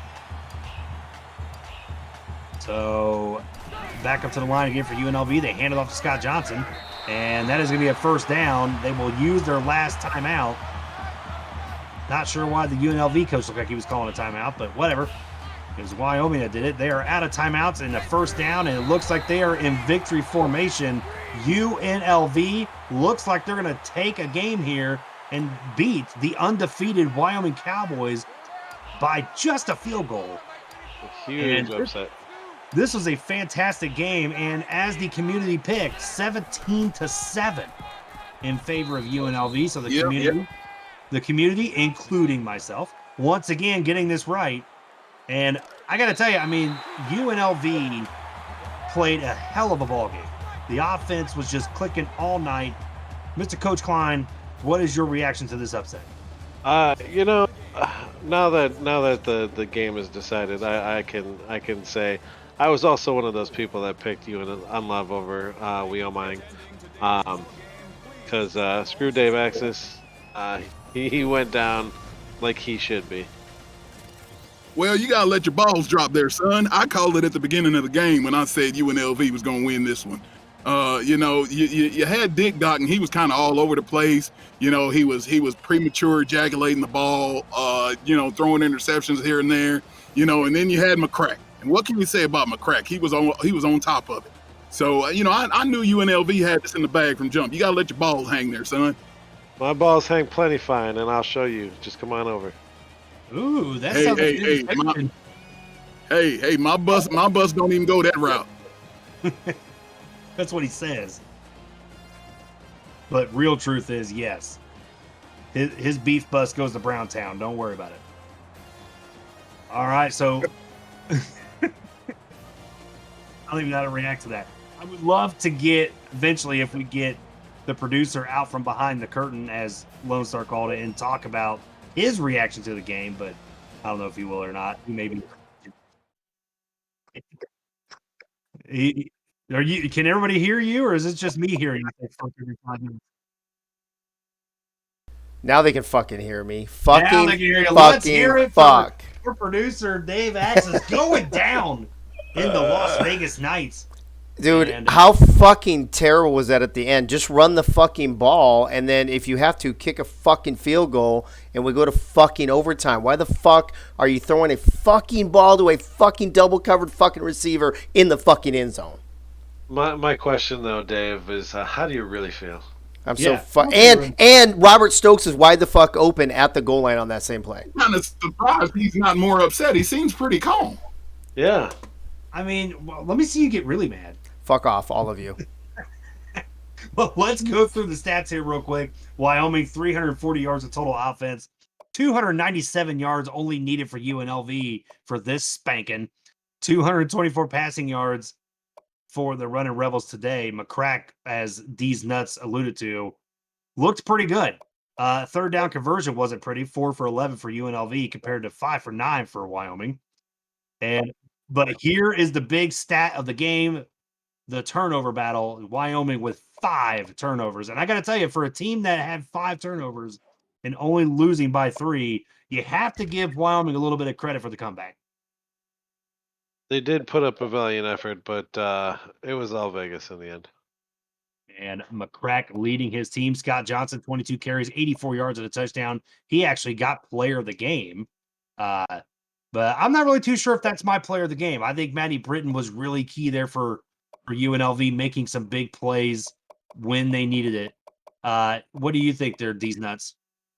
Yeah, I kind of was leaning towards Maddie Britton. She really came through in the clutch, and when I'm not quite sure who made the decision. I mean, I guess you can go with Scott Johnson, but it's never, I would have went with Maddie Britton. Yeah, I agree 100%. I think Matty Britton was the player of the game. And I got to tell you, I mean, in the first half, at least, the defense for UNLV looked pretty strong. Actually, both defenses looked pretty strong. But in the end, UNLV making the big plays when they needed to win. So, what if you're Wyoming, Mr. Coach Klein? What do they do now? Right? I mean, they just got their first loss. They just got punched in the mouth.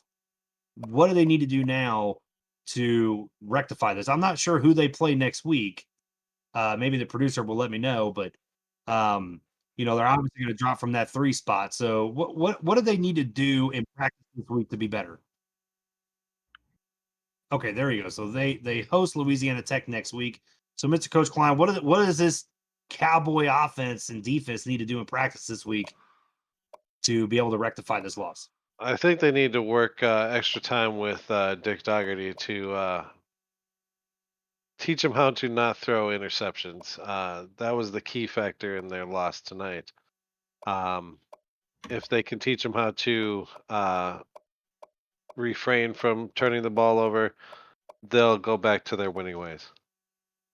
Yeah, and one of the stats I wanted to point out too while he was scrolling through these in the receiving column was the running back Ray Webb, 6 catches for only 4 yards, but a lot of those were negative plays. He had one pass play where it pretty much got him back to even.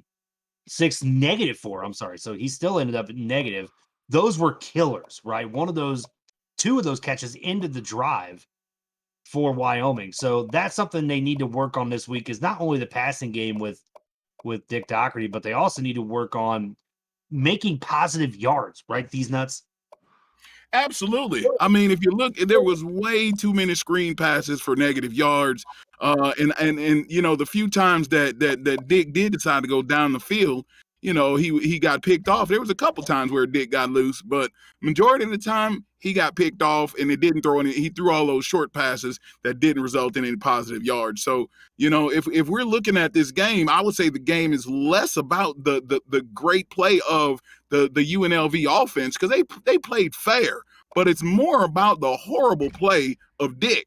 And see, when your Dick ain't working, there's nothing you can do. And that's exactly what happened to Wyoming tonight. Dick just wasn't working.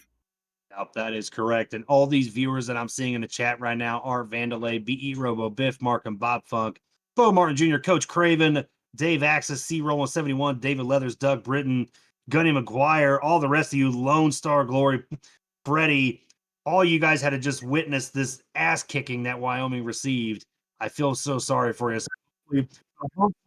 Hopefully the next game, which will be the Indiana Hoosiers and the Cincinnati Bearcats. And probably what's going to happen is the Bearcats will beat me by like 40. So I'm going to eat my words. I'm going to eat my words later. So, but let's take a look at these real quick here. Scott Johnson was Don't talk to Dave about eating. Yeah, true. I mean, he was talking about eating ass earlier. Scott Johnson, 22 carries for 84 yards at a TD. He gone was the top offensive player for the Cowboys, 6 catches for 55 yards.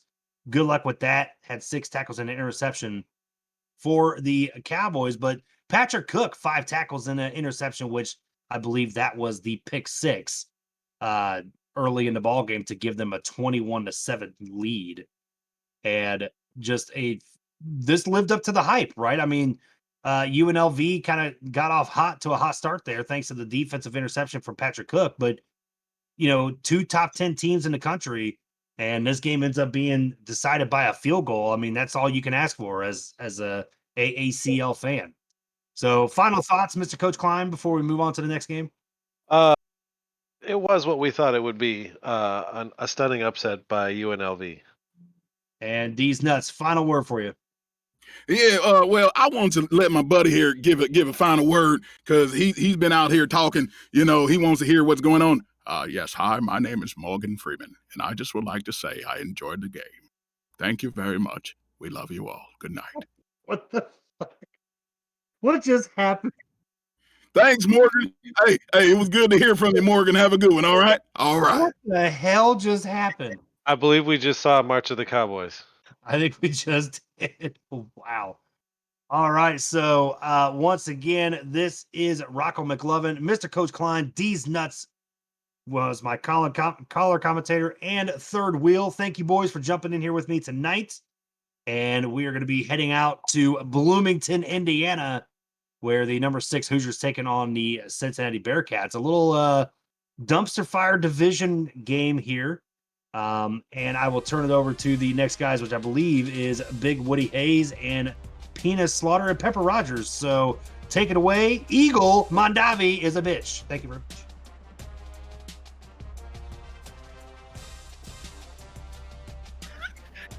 Yeah, let's see if my internet holds up this time. I don't know how I'm supposed to follow that crew, but we'll do our best. Me and Penis and Pepper are gonna step right up and see what we can do. Don't put pepper on your penis. That sounds like a fun Saturday night, putting pepper on your penis. I'm like college. Wait, no, did I say that out loud? Or is it pepper on your big woody penis? Yes, it should be, right? There we go. All right, take it away. We're gonna put it all together. Was that live? Did they hear that? Oh, cool. The secret's out.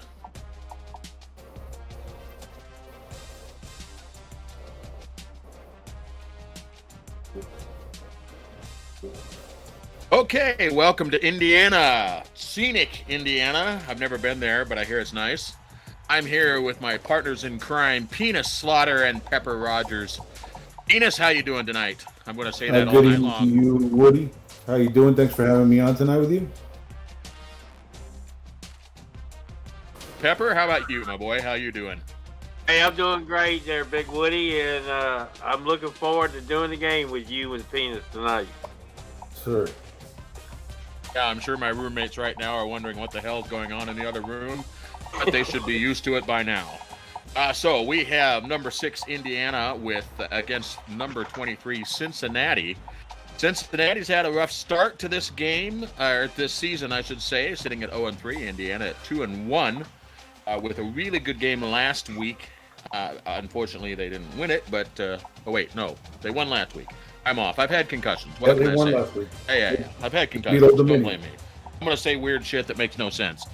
Regardless, Indiana looks like a pretty good team, and yet it smells like upsets in the air. We just observed one just a little bit ago. Let's start off with Pepper. What's your prediction for tonight? Everybody's predicting an upset. I'm going to predict an upset. I think quarterback Buster Cherry is going to have a big day. It's running back Dixon Butts. All right. Penis, how about you? What's your thoughts on the upcoming battle between these two teams? Indiana's been coming on the last couple of weeks. Won a big game last week, and I think they're going to continue to roll and win again today and move up in the standings. So. Okay, yeah. It's interesting. I thought Indiana looked really good even in that loss. I mean, if there's such a thing as a bad loss or a good loss, their loss looked pretty good. I think they have that running back whose name I'm not going to be bothered to try to get perfect. Looks pretty strong. Taliaferro. Okay, I better work on that. They use him a lot. He looked pretty good, and they've got nice balance on their offense. But I don't know. I'm going to call an upset. It's not fair because Indiana hasn't done anything wrong, but I smell it. I smell it. Either that or it's my laundry. I'm not sure which.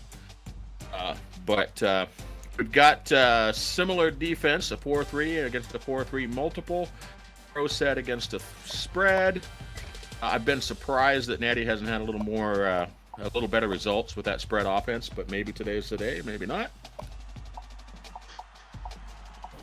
Expect a close game tonight, Woody. I think Cincinnati's going to come out and play hard. Don't think they're gonna have enough to win it at the end, but it's going to be a good game. I feel turnovers are going to be a big key to the game today too. The team that can not turn the ball over. That's a good point. And to that point, we've seen some good plays from Izzy Gay, and maybe if he can just turn a couple of those today, they'll have a chance. I heard the temperature is 28 degrees. Was that light snow? Are we getting some light snow? All right. Oh, I love a snow game. Always a good time. Okay, let's have a look at the chat. We have Art Vandelay, Biff Markham, Bob Funk, Bo Martin Jr., some guy named Coach Craven, Commander Root, Chad Rowland, Dave Axis, FB, David Leathers, Doug Britton. I can't read that name. Gurney McGuire. F to player. Sure, yeah, that's one. F to player. Gunny McGuire, Katie Na, Caxips 06, Fred. What the hell's wrong with my eyes tonight? Spike Trap Claire.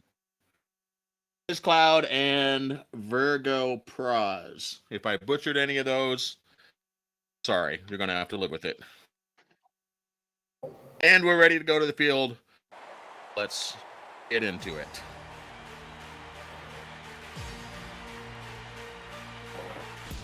I do love a snow game. I do love a snow game. Enos, do you think that's going to have an effect on tonight's game at all? Yeah, I think it always does. You know, I think it's an advantage for the offense whenever you have weather conditions like this. Yeah. Well, it may be, to the point of us talking about a possible upset, it may be an advantage. I feel like Indiana's got a better running game.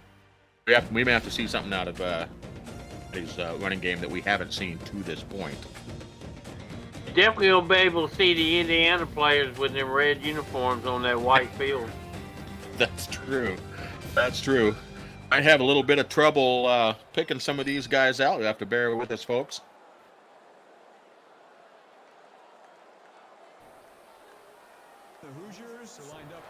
And here's the kickoff.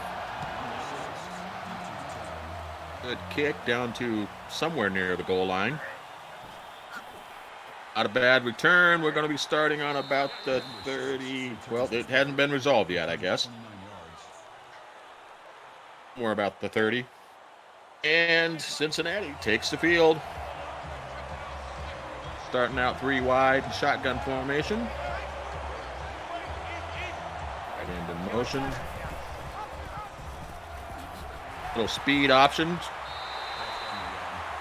Got something out of nothing. Dixon Butts with a strong run, only 2 yards, but better than a negative. Natty with their typical hurry up. A 3 wide bunch formation, looks like. Wide open on the flat.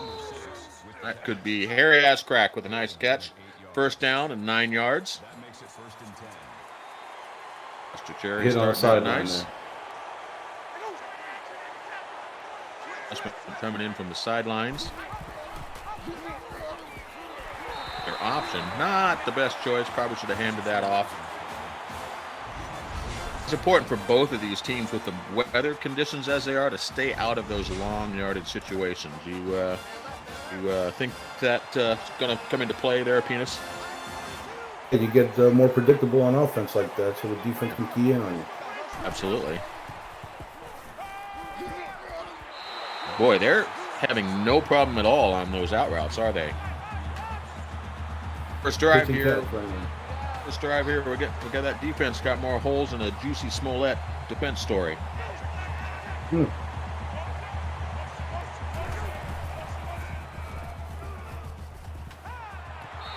Third down here. Start the game. There it is. Ascrack with a key catch, 21-yard gain. And a good start. They're not having any problem throwing the ball so far. Like snow ain't affecting them a bit. Not a bit. Maybe they got spikes on their shoes. Look, I was going to say, it looks like he's throwing that one away. First incompletion of the drive. Better that than a sack, however. 2nd and 10. Empty set. Pressure from the slot back. 3rd and 7. Manageable. Not ideal, but manageable. Seeing anything, Pepper? You seeing anything jumping out to you on this early drive? I think they're just probing a little bit right now, trying to see what plays are working and which ones are not going to work. All right, another defensive back blitz. Oh, he couldn't stay in bounds. Do you think they script these early plays like some of the pros do, or you think they're just calling it on the fly? Looks, they're going for it on 4th and 4, a formation we haven't seen yet. I think they do script them. Pick that one up easy. Boy, this Indiana defense is, as of yet, it's still early, not very stiff, are they? 1st and 10 on 1st and goal, so they're inside the 10 just a little bit, apparently. Oh, I thought he should have pitched that one. That was a good play by the defensive linebacker right there. Yes, it was.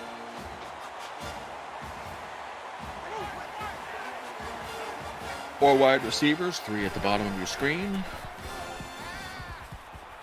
A lot of time. Yeah, it looked like he's throwing that one away. There wasn't really anyone open, was there? Looked like he could have taken off and run. By the defensive Yes, back. it was. They had him covered well. Yes, it was. 3rd and goal.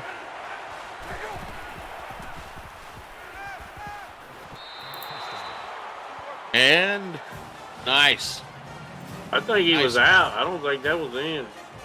Hard to tell. I think that's hard a for me to touchdown. tell. I He think did a he got great job flagged. tightroping, but I think they're gonna. Yeah. Oh boy. Hard to tell White from that. cleats with a white field. It was a strategic move on their part, I'm sure. Well, all in all, pretty good first drive for Cincinnati. Penis, did you see anything? You're known as a defensive mind. What adjustments would you be making if you were Indiana right now?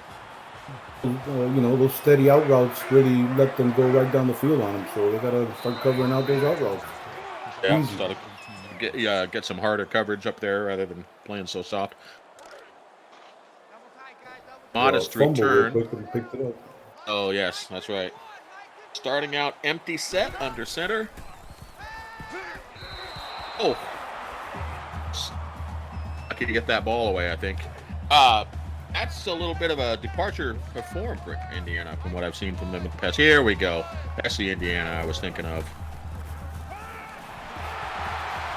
Somebody in the chat apparently taking issue with the Indiana coaching staff. Don't know why he'd be so upset.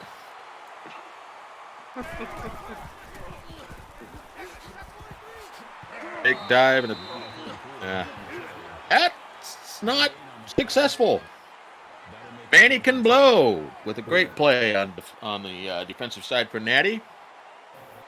Big stop by the defense of Cincinnati there to get the ball back. That was a big deal. They string that play out to the sideline. Oh, Izzy Gay taking a big shot. Questions about him. We don't know if he liked it or not, but that's his business. We don't need to know. Maybe more confused now after that hit.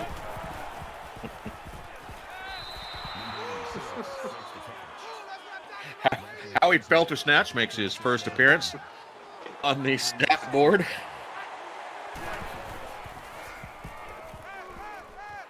Did he feel her snatch? Apparently, he's Andy's brother from San Diego State. I did not realize the Felter Snatches. I should have. Well, you don't see Felter Snatches very often. You don't get to do that very often, but I think that's at Scottish. least at my age, you don't. It's not nearly as prevalent as it was in college. Nice strong run from Dixon Butts. 8 yards when it looked like he had nothing. 2nd and 2. Dragging that linebacker with him. He was. That was a strong run. I'd like The to home teams are apologize. not defending the home turf too good tonight. Yeah, they really are struggling with that. Oh, boy. Looks like old Dixon Butts may have expended a little too much energy on that last run. He was running in quicksand on that one. Didn't get moving. Okay, still a very manageable 3rd and 4. Eddie coming out with the still 4 wide.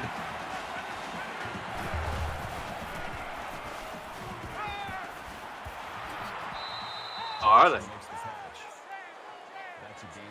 Home teams I hear are 5-0 so far this season or this week. Interesting note. That has yielded a couple of upsets, I understand.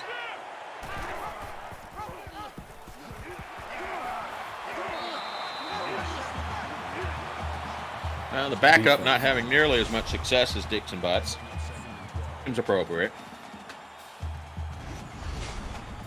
2nd and 12. Cincinnati trying to extend their lead. And spread. Back to pass. Working those sidelines again. 5 yards. A manageable 3rd down. This game again. This is I'm sorry. What was that? conference. What conference name is this league right now? The conference game. Oh, this is. Oh, I thought this was dumpster fire. Oh. This Okay. dumpster fire. Okay. Dumpster fire division. So far, it is for Indiana. Yeah, they're about to go down two scores, aren't they? Nice strong run. Nice strong run by Buster Cherry. That's a pretty play. That's a good looking play. 1st and 10, just outside the 10-yard line. Sideline adjustments, as always. That's so pretty. He had a lot of room to run. Yeah. Buster was feeling the pressure or what, but he got rid of that a little too quick. I think he felt her snatch and ran away. Usually you get in trouble when you do that, but especially in the Me Too era. Good call. Good run by the backup running back. I didn't see Dixon Butts didn't get hurt, did he? He probably getting a break. You know, over on the sideline getting a blow. Yeah, that makes sense. Yeah. In the blow, yeah, I think he's getting the blow. Okay. That was a good first quarter. The best do that to recover. Yeah, oh, strong run by Buster Cherry. Looked like he went in untouched, and we are looking at a 2-touchdown lead for Cincinnati. But we seen Wyoming come back in the game before this, so That's true. I don't just keep pouring it on. Don't stop. Yeah, I agree. It's honestly no reason to panic. Just that they do. Oh no, Ascrack out for the game. Oh my. Let's catch that on the bottom of the screen there. Concussion protocol. Don't want you. Oh, he gone. Oh, He look gone. at this. Look at this. Indiana that was says nice by Chad Rowland. that was a nice return. Indiana says, "Fuck you right back, Dave Axis. We're not dead yet."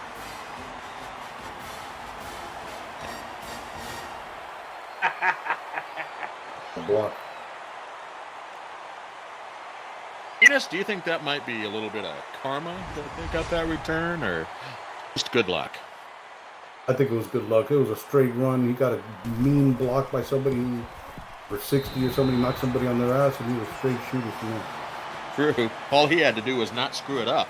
After that Yeah, block. he kind of just a straight line run. Yeah. Is this our first return on a kickoff for the AACL, or we had one before this? Oh, nice. We are witnessing AACL history, folks. I was a history major in college. Did I mention that? Ooh. What's the what trivia question is Chad Rowland now the answer to? That's a gain of 7 on the play. That'll bring up 2nd and 3.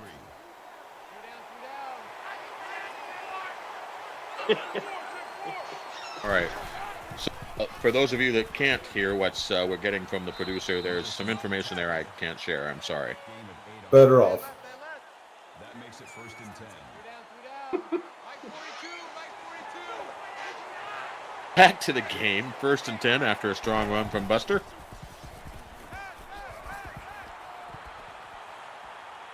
Wow, a lot of time. All day. Oh, you see why. They had everyone in coverage. My goodness. Cincinnati's made quite a few adjustments because we played Cincinnati last week, and they've made some adjustments this week. They really look good today, don't they? And considering, frankly, how good Indiana has looked, I've been very impressed. Main adjustment seems to be less sucking, though.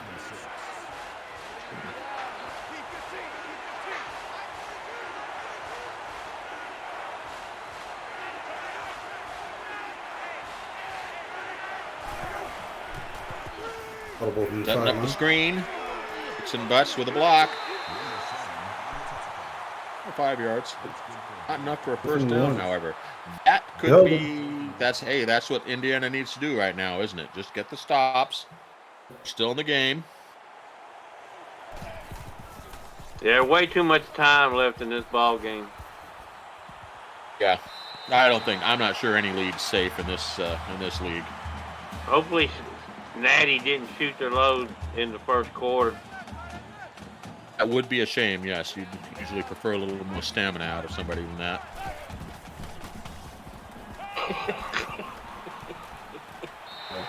Funk known for shooting his load too early. I'd heard that, but I thought it was just a vicious rumor. Second and 7, Indiana on the move. Motion from the tight end. Oh! Twan Randall L goes down like he got paid. Wow. Pressure from the middle of the pocket there, collapsing. Forced him to move, and he didn't have anywhere to go.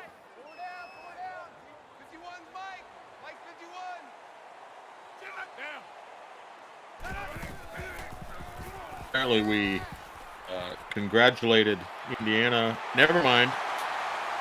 Pardon me while I shoot my load too early. Indiana with a nice throw on 3rd and 10. Ad Grant. A 59-yard reception.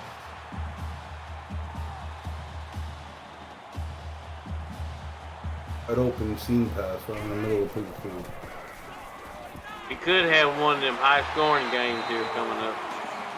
It's starting to shape up that way a little bit because there's going to be plenty of time for Cincinnati to go back and get another one if they can.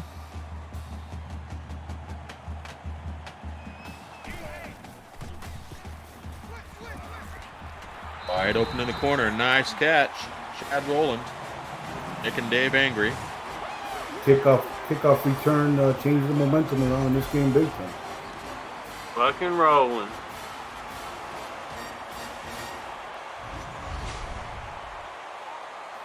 Is he gay?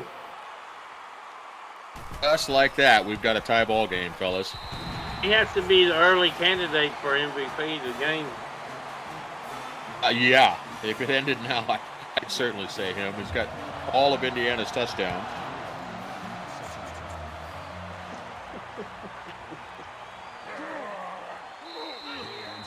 If the broadcast seems a little bit disjointed, fellas, we're getting an awful lot of static and chatter from the producer. Very hard to focus on the game with all the shit that just keeps going in my ear here. Not sure what's going on over there. Lots of time, and they're going. That's not going to work. Mr. Cherry throwing it away. He's fired up over that first game.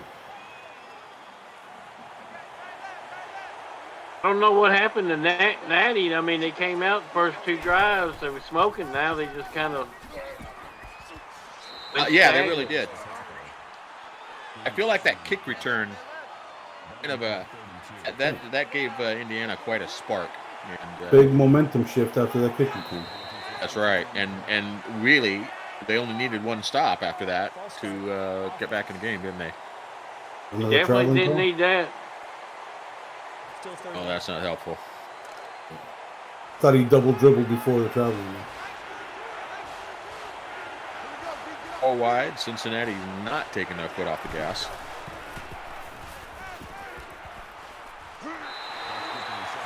Boy, we haven't had neither one of these teams. I realize we did have we've had one sack, but for the most part, we haven't gotten a lot of pressure on the quarterbacks.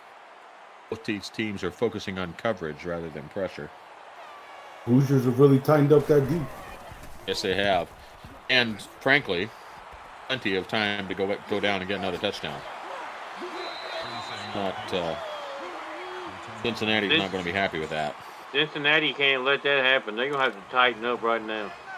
I agree. I think that's really important at this point. Otherwise, you feel like the momentum is all on Indiana's side. Just under 2 minutes. It's coming. This little out route. Ad Grant getting on a stat sheet again.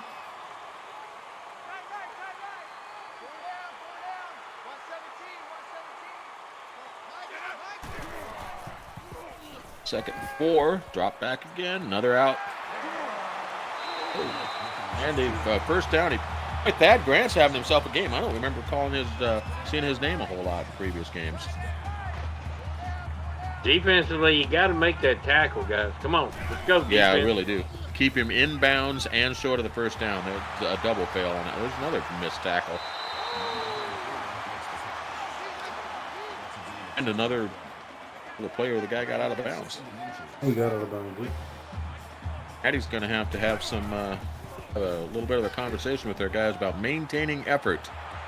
Big play. Oh, did he catch that? No, he didn't. Complete. He hit out there. I like that play, though. That was a bold play. 3rd and inches. Lonnie Dickshot. First time we called his name today.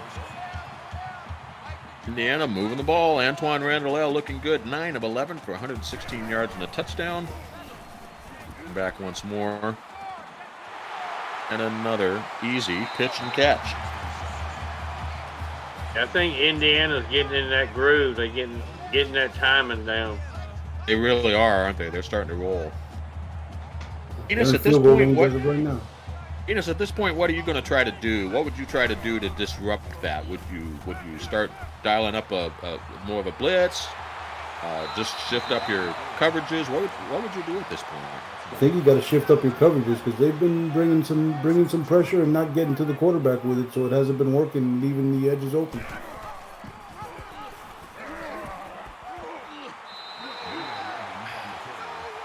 Looking good. I got a little bit of art appreciation right there. Sorry, I briefly speechless. I love me a good option. 2nd and goal.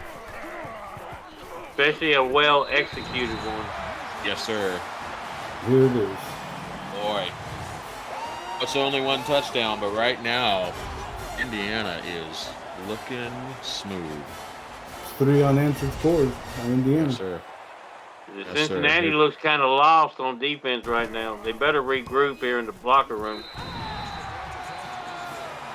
Yeah, I do think that, yes, offensively they haven't been all that well on the last couple of drives, but I think their defense is actually what needs to step up and win this game for them right now. What do you think? Are they going to try and go after it? They got the ball first. I think, boy, it'd be bad news. It's going to be a shame if they can't score, even just a field goal. Well, they're going with an empty backfield, so they must be going aggressive. Oh, Mr. Cherry with nearly his first very serious mistake of the day. 2nd and 10. Empty backfield again.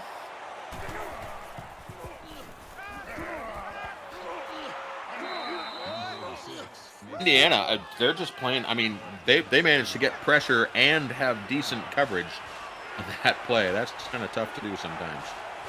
They're not missing them tackles. They're not letting them get them extra yards. That's a very good point. Yes, sir. Thank you. It was a good play there, though. Timeout. Get the first down. Ain't got much time, though. No, they're really going to have to go downfield to get much out of this, aren't they? Like that, perhaps. That was sweet. What's a good throw?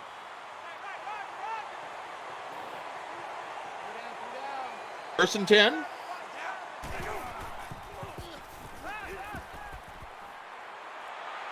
Although deep point, he had him beat. Oh, wow. That ball floated just a little bit. Eagle blows goats, making a nice play, able to catch up. I thought he had him there at first. I thought he was beat. Yeah, I did too. It just the pass took a little too long to get there. Too much hanging in the air. Indiana with only 1 timeout. They're going to have to make a decision here.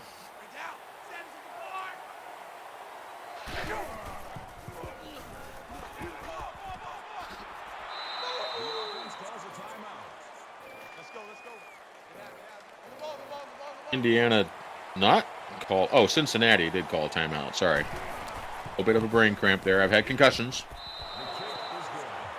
That was Okay, a good well, answer. They got some points before they went to it the was. locker room. Agreed. Yes, sir. I was going to say, yeah, they didn't get the touchdown, but I think that was important momentum-wise, considering Indiana's getting the ball second half, first in the second half. That was important. Everyone stay tuned for the John Cougar Mellencamp concert at halftime. I'm excited.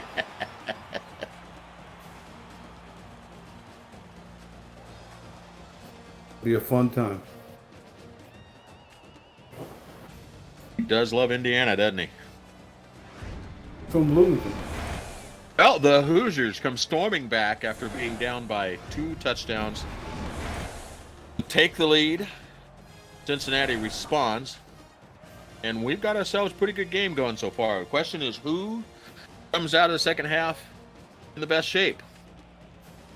Start with Pepper. What if you are Cincinnati? What are you telling your players right now? If you're a Cincinnati coach, We got to stop Antrell.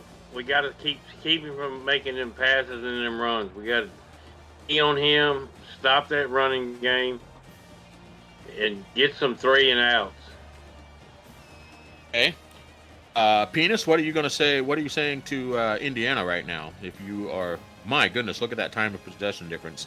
If you're the Indiana coach, what are you saying to your players right now? I think there's a lot of the same. Keep what you're doing. I think they settled in nicely after the first couple of drives, and started playing some tough D. So I think more of the same. I think they'll win this game. Yeah, I feel like the bulk of that time of possession and yardage advantage that Cincinnati had came in those first 2 drives. Since then, it's been very much Indiana. That last drive by Cincinnati notwithstanding. Anyway, as we fire up second half here, Cincinnati with the ball. Decent kick. Not to the end zone, but and Chad Rowland gets upended. It's going to dampen his return average a little bit, but I think he's okay with that. I'd like to see Cincinnati or Indiana. I'm sorry. I'd like to see Indiana run the ball a little bit. I've been a fan of their running game. Let's see. There we go. They heard me. And that's why, right there. George Taliaferro, pretty good running back. Which one? 22nd touch. Yeah, I see. That's pretty remarkable to me.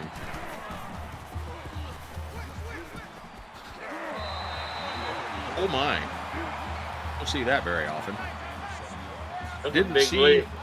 Yeah, I didn't catch the number on that truck that just laid him out, but nice play. Michigan plates on it.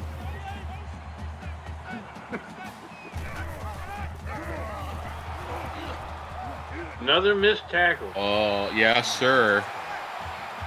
Pepper, you've mentioned that a couple of times. I think that's the secret to their point deficit right now, don't you? I mean, it feels like if they make half of those tackles, this game looks a little bit different.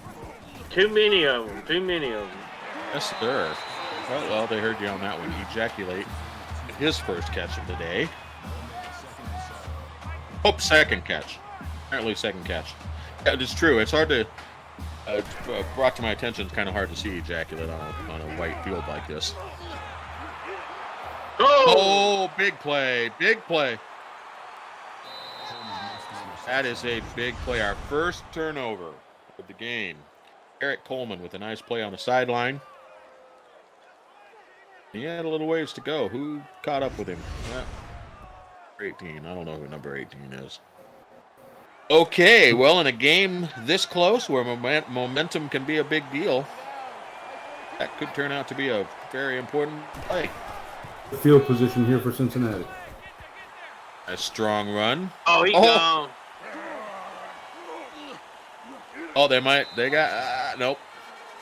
Not enough. Nice little dog pile in the end zone with Dixon Butts. That was a nice play by Dixon Butts. That was big forearm right there. I think he actually popped that guy twice. He gave him the initial one. The guy held on, and then he rocked him again.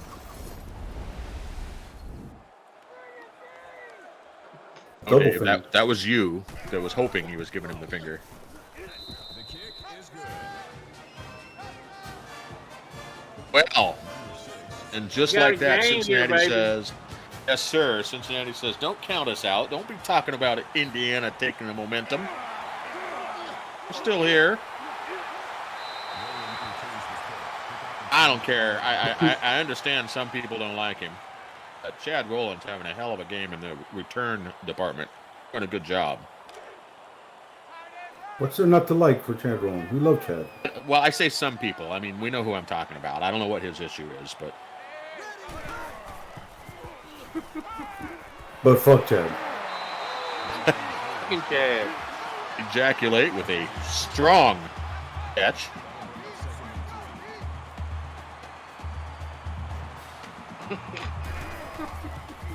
Everybody who hates Chad Rowland put a 69 in the chat, right?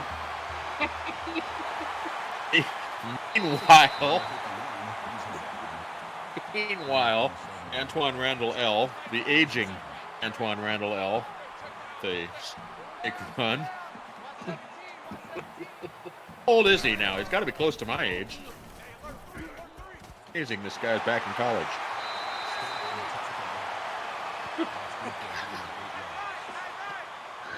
Hey, I can't put one in there because he might be recruit me in the big head baseball.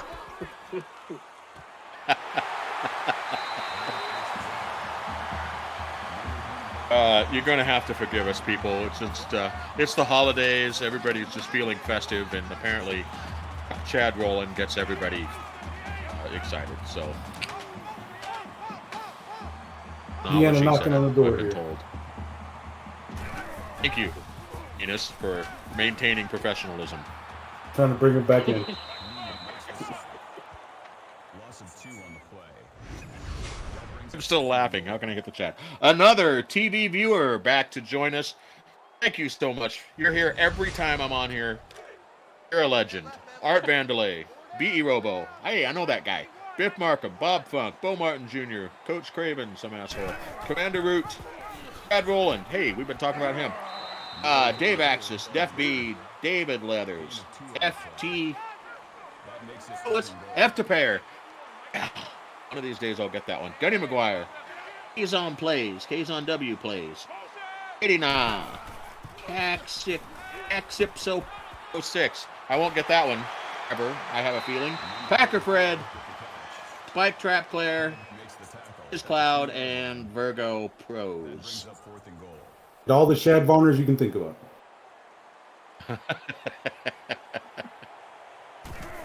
Meanwhile, we got a field goal.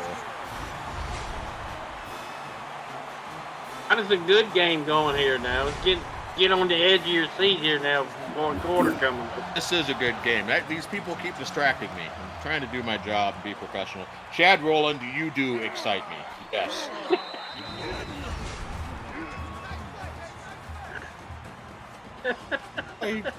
he said it. He said it in the chat. I had to acknowledge.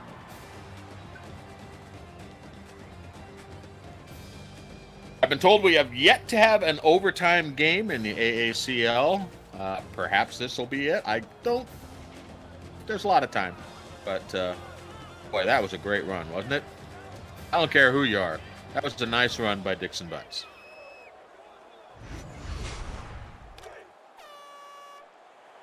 I tell you what, this is going to be a funny. If Indiana loses this game, that's just about the scariest 2-2 team we could possibly have, I think, because I've just been really impressed by Indiana all season, and it's just a matter of Cincinnati's been playing a hell of a game. All right, Natty with the ball, 1st and 10, setting up the screen, lots and lots of room. Oh, I think old Dixon Butts might have got some snow in his eye because he just ran right into the back of his blocker. They ejaculate in his eye. That's also possible. And 3. I thought he had it. Big drop, man. Big drop. All of a sudden, I saw that guy wiggling on the ground. I didn't know what was going on. Bob Funk throws another drink up against the wall.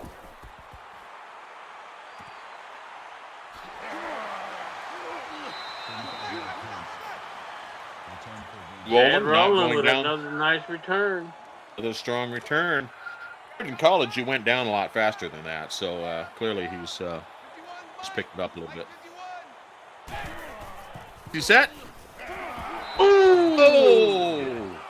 I don't know what 69 was doing, but he was just stood there and watched him. Look, or 59. Like, what the? He got something in his eye, too. Hit somebody, boy! Coach is going, it's not complicated. He's wearing a completely different uniform than you are. Just, oh, that was an awkward throw. I think it slipped out of his hands.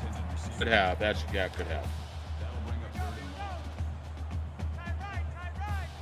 Stat crew letting us know that Bend Over has 2 tackles. Very important information. Indiana 3rd and 17. Oh.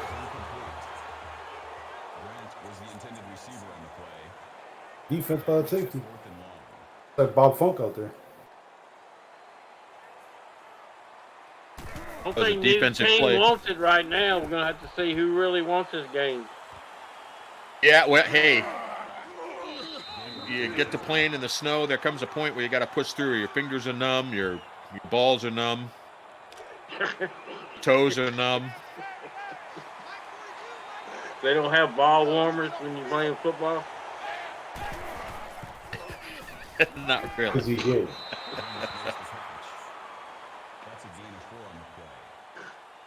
I mean, you can try slapping some icy hot in there, but that's only a temporary. That's dangerous. Yes, it is. 3rd and 7. Pierre Dennis with a negative option. Bubble screen. I don't know what these offenses are doing all of a sudden. That was dead on the water. I don't know if old Dixon Butts doesn't have a whole lot of stamina or what, but after a couple of runs, he'll just look like he's led for beat. Very interesting. Not quite sure what's happening in the chat, but there's a lot of profanity happening. So.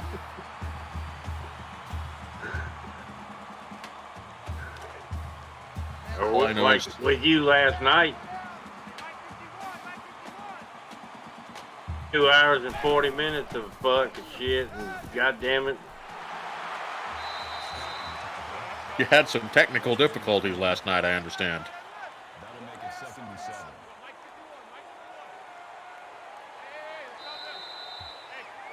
Then we was serenaded by Gunny snoring too, so that made the night. I saw that in the chat. I woke up to seeing those notifications. Gunny, you're snoring. Gunny, you're snoring. All right, boy. Gunny. We got just one. No, did we get 2 scores? Yeah, we got a field goal and a touchdown in that quarter. Didn't feel like it.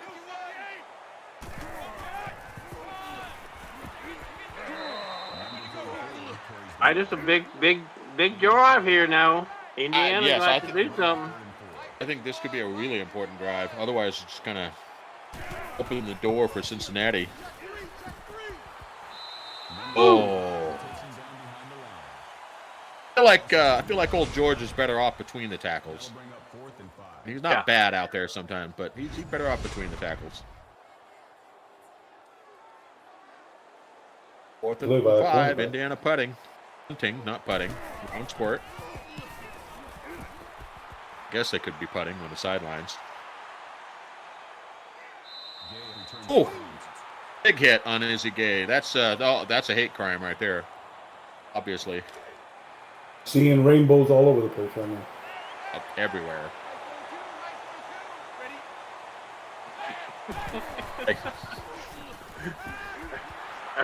I think Coach Rowland is getting a little upset. Ratliff makes the tackle at the 45-yard line. 1st down.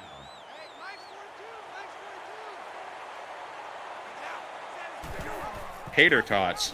You think that's a play?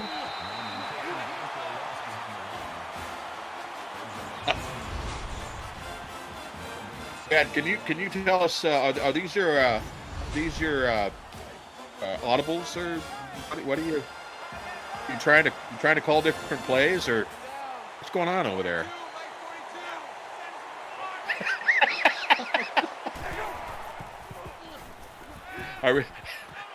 I realize we're all used to Omaha, but you know, tater tots just doesn't sound right, and I'm not even going to say the other ones.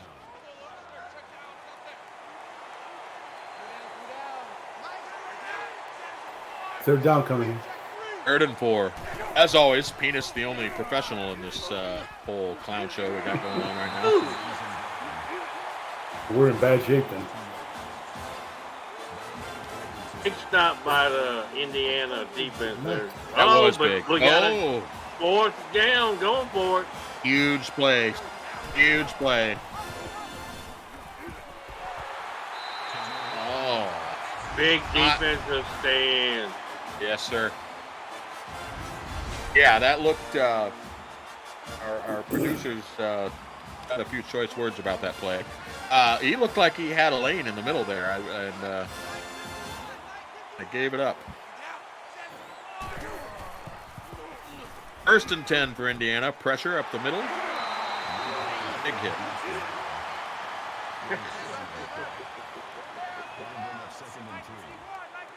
You're going to ruin tater tots for me if you keep saying stuff like that.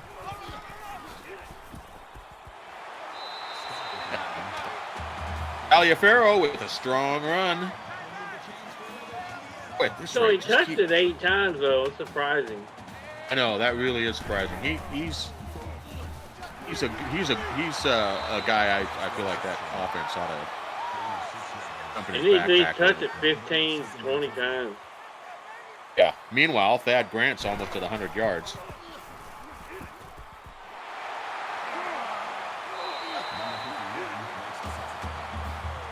Hey, this is being set up for an overtime game. Indiana's going to go down and score a touchdown, and then Cincinnati will answer. We'll have our first overtime.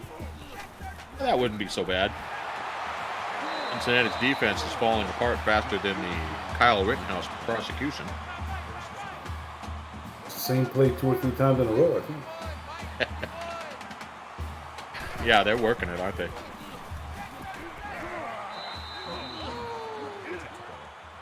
And we're probably going to be under 2 minutes before they either score or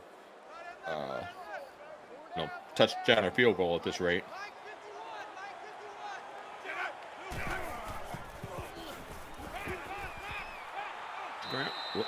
That's smart.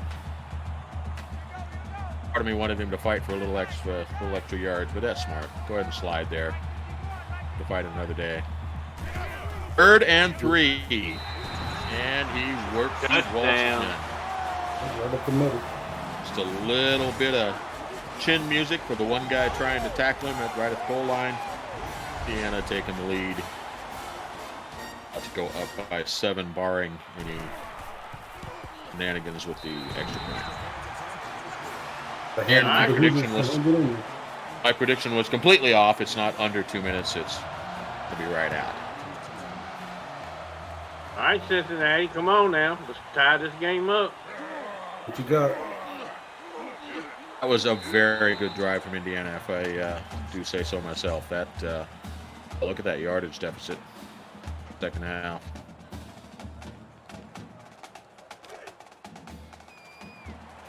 Give the ball to Izzy Gay and let him figure it out. There we go. Time to pick a lane. Go over the middle. You don't need to panic at this point, right? You can work it down the field. You got enough time. They got 3 timeouts. You got plenty of time. 3 timeouts, lots of time. A bunch formation. Don't need. Had success out of that formation all day long. They haven't run it nearly enough. That's a Raiders formation. That's right. It's a Gruden formation. Set 2nd and 5. Whoa, lots of. That's not going to help. That is not what they need. Even so, at this point, I'd say don't try to get it all back at once. Make that fourth down more manageable. I think it was at 59 again. He just let them guys just run around him. He just blew right by him, didn't he? Biggest play of the game right here. Oh! What Good a effort. play. What a play. Dixon Butts heard me questioning his stamina earlier. Pulled a big one out of his ass.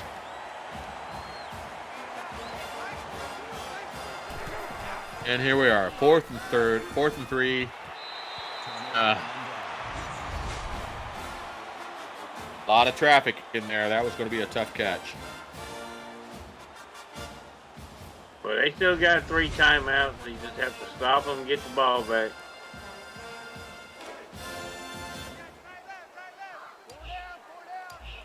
Definitely not. This is Taliaferro's calling card. This is all Taliaferro right here.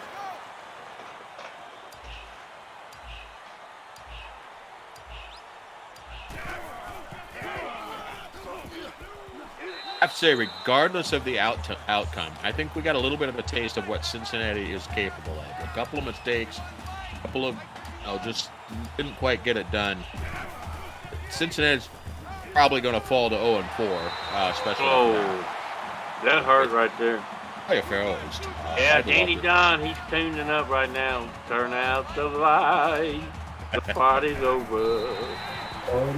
I'd love to see Taliaferro get the ball more often than he does. But having said that, Cincinnati's about to fall to 0-4.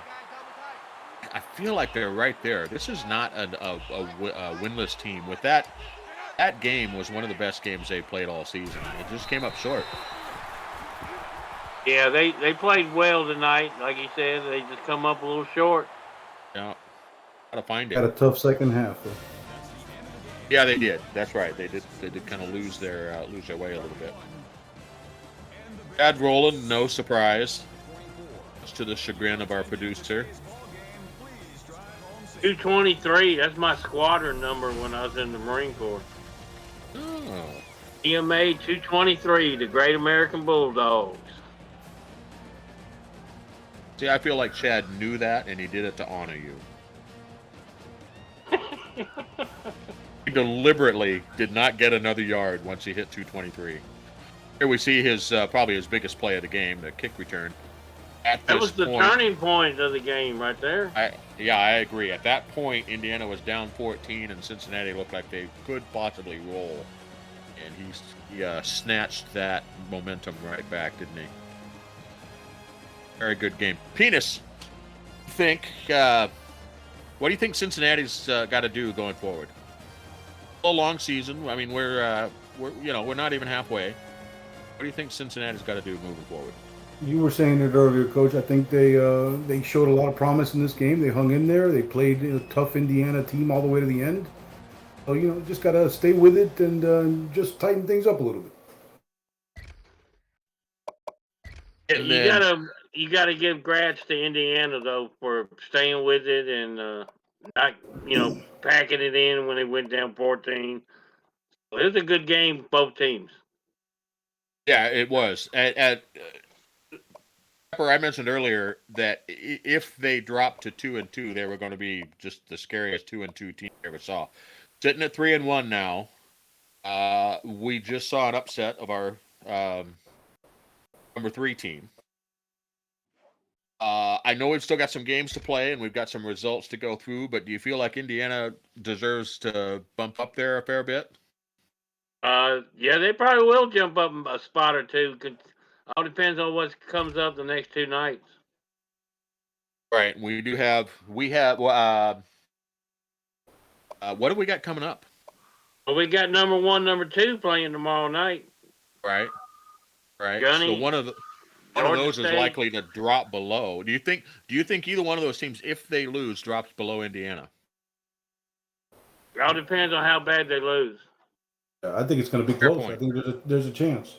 Indiana's Fair pointing point. in the right direction.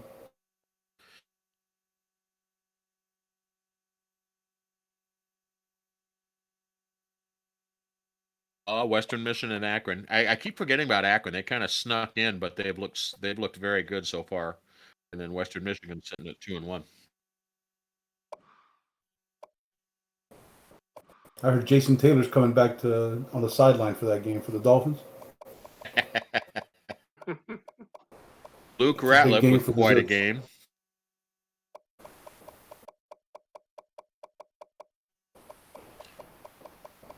Very even stats, by the way.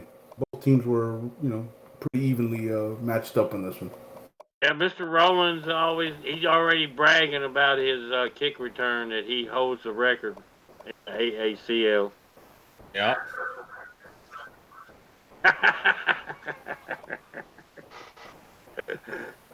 Yeah, that kick return is still under question, correct? It's under review.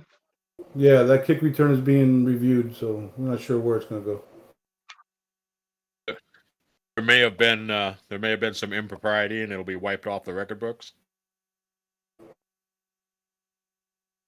Buster Cherry, 242 yards, 1 touchdown, no interceptions, 73%. Pretty good day for him. Dixon Bus with 10.2 yards per carry. Granted, 55 of them came on 1 carry, so that's a little bit skewed. Still a good game. Fairly balanced passing game with the receivers. 9 different receivers catching the ball. Neither one of these defenses played particularly bad. They had stretches where they weren't getting stops, but overall, not a bad game for either one of these defenses. Tightened up in the second half, both defenses. Yes, they did. Yeah, I thought we were going to have a big blowout game here at the beginning, and it turned into be an interesting game. Yes, it did. Izzy Gay with a relatively low return average. They were covering pretty good. In the snow. Do love a snow game. Here we got, players of the game coming up? Yes, sir. Oh, no, stats first. Stats. Yeah, stats. Sorry. Yardage, relatively close. The home Only team one turnover, though, surprisingly. Yeah, that's a big deal. Especially in a sloppy weather condition game, to only have one turnover is pretty surprising. The home team holds serve again. Haven't had a home team lose yet this weekend. 6-0 this week, huh? Woody, How don't about forget the community prediction? What did the community did the community pick Indiana in this one? Oh, well, concussions again. That's right. I'm thinking of that other league that some of us in.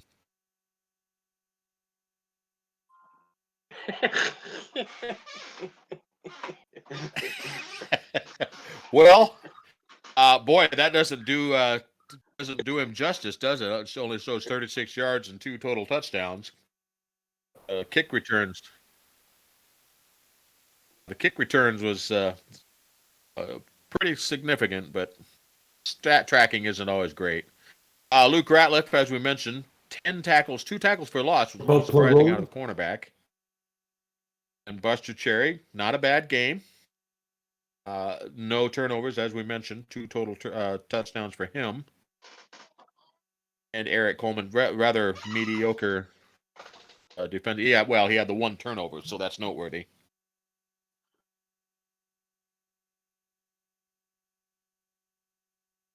Yeah. Well, I hope you enjoyed that. That was a heck of a game, wasn't it, fellas? Enos, you got any final thoughts for us? Indiana proved to be the better team tonight, but Cincinnati's coming on too and showed that they can hang with them. So, interested to see what Cincinnati's going to do for the rest of the season out here. Yeah, both these teams are going to be interesting to watch. And Pepper, how about you? What do you want to leave us with as we get ready to transition and move on? Just that Indiana was very impressive, and they are going to be a top 5 team in the upcoming polls, I think, and we'll see how it goes next week. Yeah, I agree. I mean, if they're not top 5, everybody voting is an idiot. That's all I'm going to say. Yeah, that's. I agree. I think they're going to move up quite a bit, and as we said, their one loss was a air quotes good loss. This has been the All American Coaching League, and we're going to move on over to Dave Axis to wrap this up. All right. Thank you, Good night. Coach. Thank you, Freddie. Thank you, Art Vandelay. Appreciate all you guys, all the other announcers tonight. Another great night in the All-American Coaching League. A very quick recap, and then I'll hit the chat one more time, and then we'll wrap this up. In the first game tonight, number 21, Minnesota drops to 0-4, losing 36-21 to 10th-ranked Houston. The number 3, Wyoming Cowboys, losing a nail-biter, a 3-point loss, 27-24 on the road in Las Vegas to the 7th-ranked Running Rebels. And then in the nightcap, the game you just saw, the 23rd-ranked Cincinnati Bearcats, they almost pulled out an upset over number 6 Indiana, but they also fall to 0-4 with a 31-24 loss. There was only one pick'em tonight. AACL Nation picked UNLV in the upset over Wyoming, so they got that one right. I believe there's one or two pick'ems tomorrow, and then one more on Thursday as well. I don't remember what happened last night. I'll have to double check. Real quick, in the chat, those of you staying with us late into the next day here on the East Coast, another TV viewer, Art Vandelay, B. Robo, Biff Markham, Bob Funk, Bo Martin Jr., Coach Craven, Commander Root, Chad Rowland, Dave Axis, Def B, David Leathers, Goals Official, Krieg, Gunny McGuire, Caddy Nay, Caxips06, Packer Fred, and Virgo Pros. Sticking it out with us till the end. Appreciate everybody. Tomorrow night is night 3. And for those of you who have never been here before, we kick off 9 o'clock Monday through Thursday nights. We go from 9 to about midnight Eastern time for all of our games each week. We have 12 games every single week, 3 a night for 4 nights. Do the math. Tomorrow night, night 3, Wednesday night, 9 p.m., kicks off Iowa State at Louisiana Tech. Then we have the number 1 and number 2 teams in the nation playing each other at 10 p.m. Eastern tomorrow night as number 2 Georgia State travels to the number 1 team in the nation, Central Florida. The nightcap is another great game. The up-and-coming undefeated Washington State Cougars traveling to an Air Force team that hasn't won a game yet, but I might be calling this one an upset, so we'll see how that goes tomorrow night. So that's your slate for tomorrow night. Home teams go 6-0 through the first 2 days here in the All-American Coaching League in Week 4.